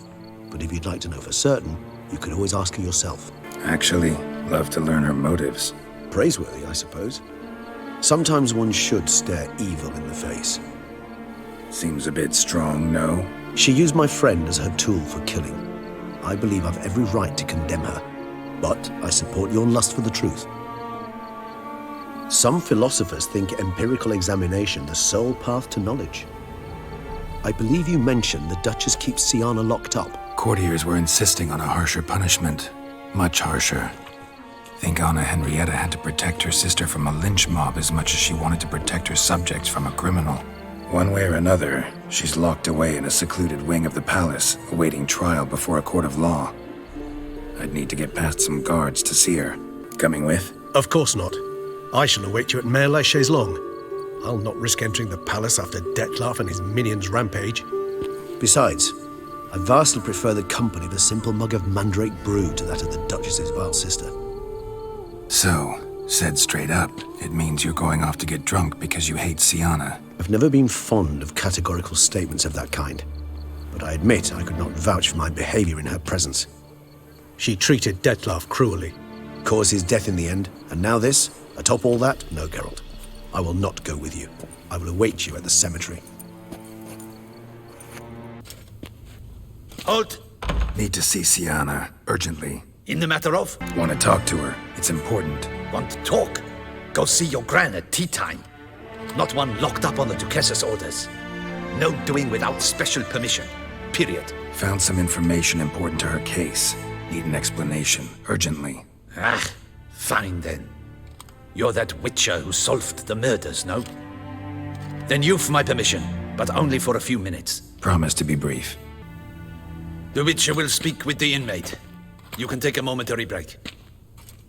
As long as it's truly but a moment. Highly irregular, this. Have you come to see how I fare? I'm fine, thank you. Artorius' ribbon worked wonders. It's a shame they took it from me. I know who the fifth victim was supposed to be. Goodness, you're simply a compulsive snoop. I'm in prison. Dettlaff is dead. Could you not just drop it? Sienna, stop pretending you couldn't care less. I know it's an act, and it's really starting to wear. Why do you want to kill her? For such an accomplished investigator to ask about the obvious? Come now, Geralt. Why do you think? Because she turned her back on you, then banished all memory of you? Bravo, Geralt. Yet another riddle solved, and your sick curiosity sated. Well, what now? Off to share your discovery with Anna Henrietta? Oh, she's no longer in danger, true. But she very well might add a little something to your reward. Definitely gonna tell her. Not necessarily for the coin, though. Then why do it at all? She ought to know. If only 'cause you'll probably try to kill her again if she ever lets you out. I probably will. Perhaps, just for a second, you could stop dwelling on all the wrongs folk have done you and forgive her.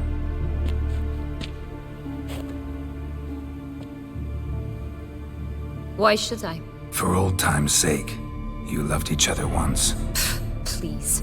I don't know who fed you that rubbish, but... Read your governess's diary. You played together, were inseparable. Henriette'd get you into trouble sometimes, sure. But there were also times she stood up for you. When you had nightmares, only she could calm you. Time eats away at memories, distorts them. Sometimes we only remember the good. Sometimes only the bad. If she loved me so, why did she wash her hands off me? Forget me, Don't know. But you could just ask her instead of sending monsters after her. There's nothing she could say to change what she did to me, to justify it. Maybe. But there's nothing out there to justify what you did to her and all Toussaint. Yet Anna Henrietta hasn't given up on you. Ugh. You meant what you said in the Land of 1,000 Fables. You really want a happy ending to this story, don't you? Ah, with all of us living happily ever after. Go, Witcher, or they'll give your medal to another. And that would be a shame. Farewell, Sienna.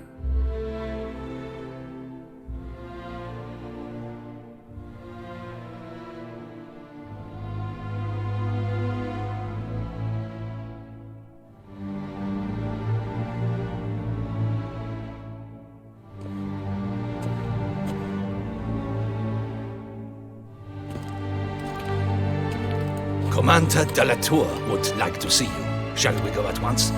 Let's go. Want to see him too.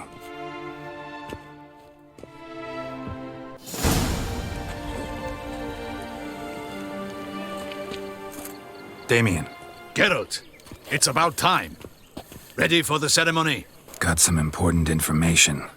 Anna Henrietta was supposed to be Detloff and Sienna's 5th victim. You are certain of this? Completely. Found proof. Inconceivable. How could she? The murders, the mayhem she brought down on the city, were they not enough? She sought to strike down her own sister, her liege. Traitor. I must alert my men. Enlarge the Duchess's honor guard. Make certain Sylvia Anna is closely watched during the questioning. I'll see to it personally. I thank you, Witcher, for alerting me, and I appreciate your attentiveness. Let's begin the ceremony. Come with me. The Duchess awaits.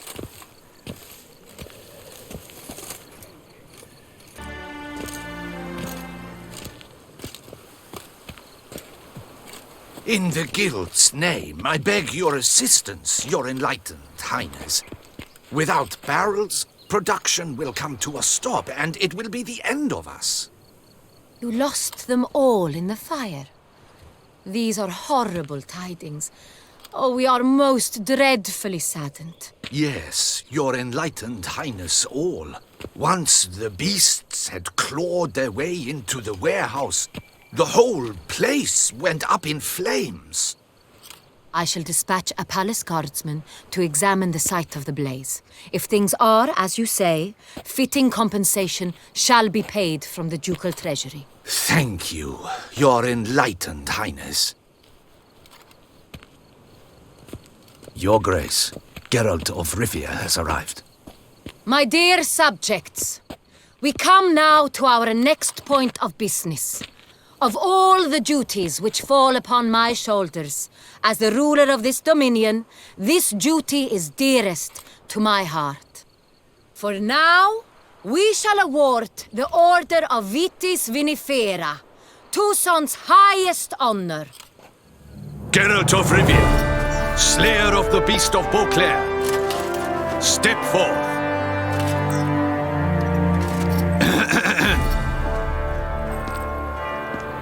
We bestow the distinction upon the Witcher, who saved Beauclair from the terrible beast. Such is our desire. May this symbol serve as a reminder to all that the Witcher shall forever remain a friend of Beauclair.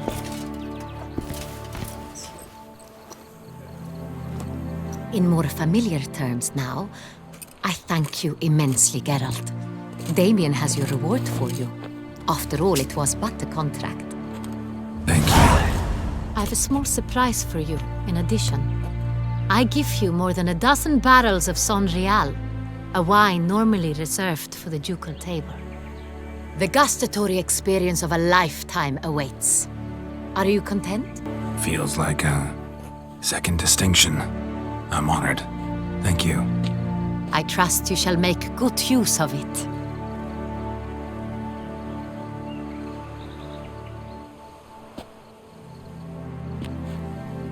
In a moment I shall speak to Siana.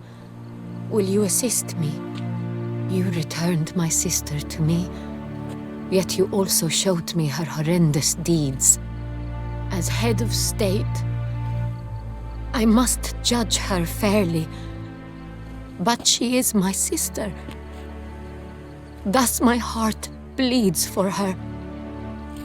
If my presence will help in any manner, of course I'll stay. We shall now question a person implicated in the murders which recently ravaged our fair city of Beauclair. Captain de la Tour, show Sylvia Anna in.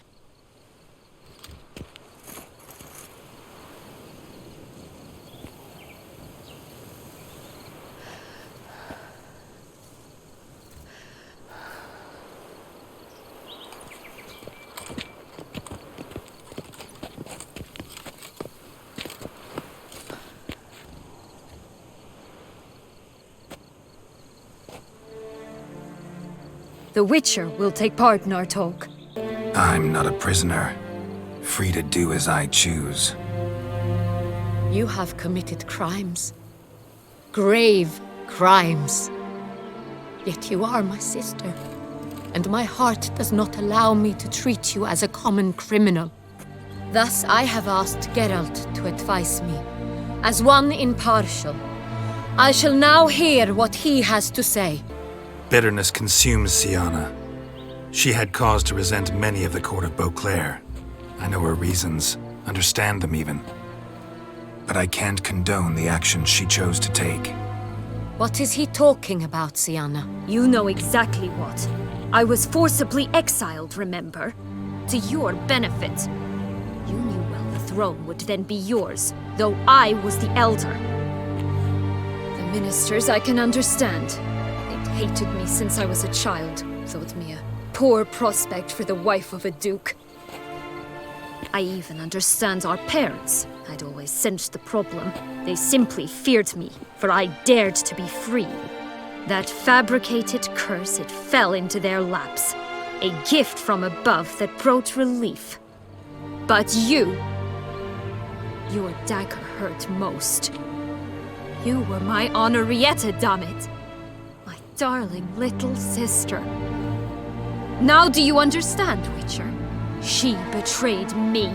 You were children then. You and your sister both had no control over what happened. You're wrong, Witcher. She had control. Remember, dear sister, the day they banished me from the palace? Of course, I'd had the idea to pelt the Nilfgaardian envoy with fish bladders, which we filled with rancid suet on a lark. And which you set afire at the last, to impress me, I imagine. And I admit, you did. Hit him right in his hideous bald patch. Never laughed so hard in my life. But when it came time to find the culprit, you said not a word. I took all the blame and all the punishment. It's true. I did not stand up for you. I was too afraid. The council was unanimous. They listed all my offenses. My flights from the palace, supposed acts of cruelty, inappropriate friendships. They cast me out. But you, the only one to understand me, you cowered in a corner, lifted not a finger to help. Not before, not after. You never tried to find me. That's not true. I searched for you. Sent out knights, gathered tidings from without. You did not wish to be found. Since the day you vanished, I have lived with the knowledge that I failed you. I'm sorry, dear sister. Can you forgive me?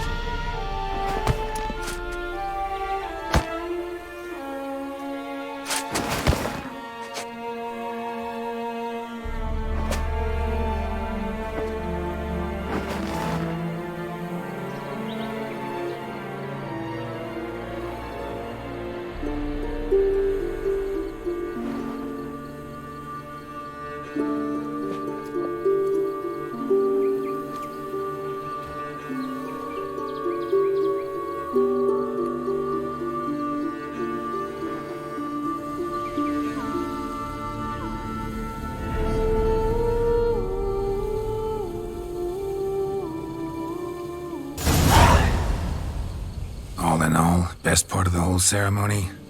It was short. Perhaps for you, as you ducked out early. The others are probably just getting started. The drunkenness never ends in this quaint realm. Not so fond of Toussaint after all, are we? Oh, this place is like a strong wine, Geralt. Good in small sips.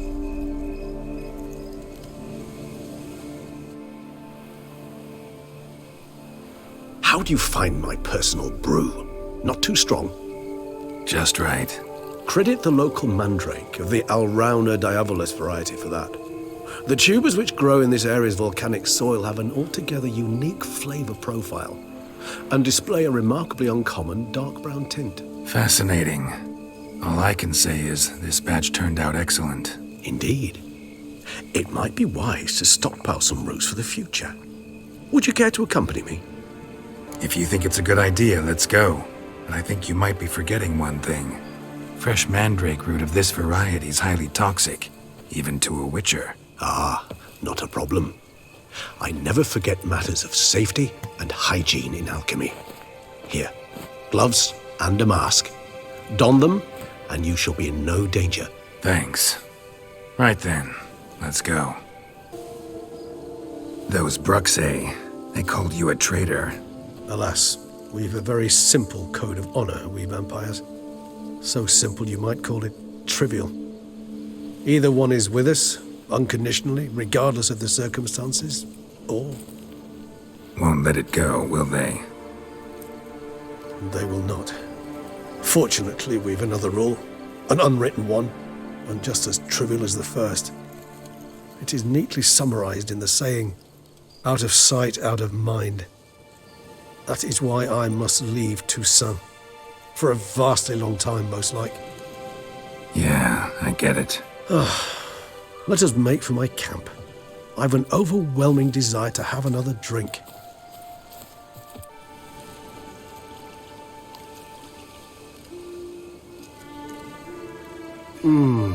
Supreme bouquet. Firm, defined beginning, then develops gently, rising to a startling finish. Don't you think? Not much of a connoisseur. Then it is high time you started your education. After all, the Corvo Bianco vineyard is now yours. By the way, I left a gift for you at your new home, on the nightstand.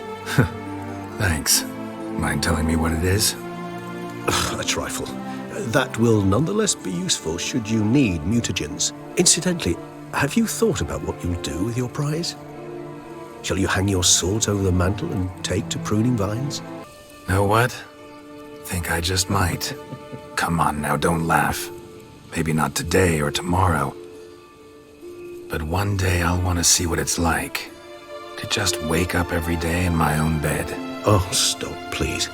Sounds so sentimental, my fangs have begun to hurt. Then what? Will you begin writing your memoirs like Dandelion?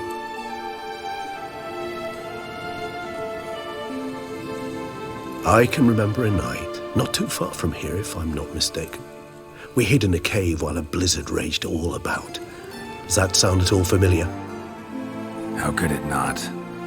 We just set off to rescue Ciri from Vilgefortz. Oh, our encounter with Vilgefortz. That is something I do not remember so fondly. But that first stay in Beauclair, far calmer than this one. Seemed like a land straight out of a fairy tale back then. Its sole problem, cellars too small to accommodate all that wine. Appearances, Geralt. Appearances, like Mamoons and Dopplers, deceive. So what did become of Vilgefortz? Killed him. Sure wasn't easy, though. I so don't feel like going anywhere. Sit here a while longer? So we shall, my friend. We have witnessed, and in fact on several occasions incited, many great and weighty events. After all that toil, I believe we deserve a bit of a rest. That we do.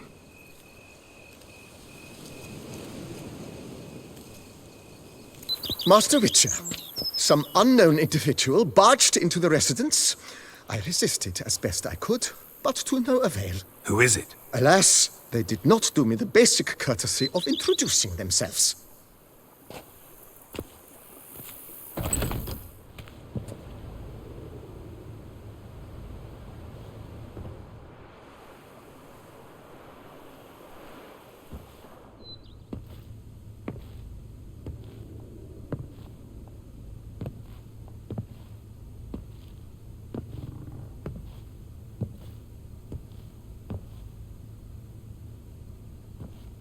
Unexpected as ever.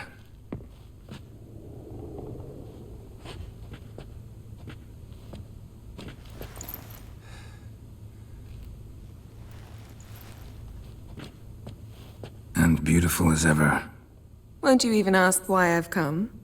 Or how I found you? Wouldn't get a straight answer anyway. Quite true. Used to bother me, all your secrets. Now I know if you have something to tell me, you'll tell me. Don't need to ask. I missed you, Geralt. Madly. Come outside. We can hold hands and stare at the sky, like some shitty two-crown romance.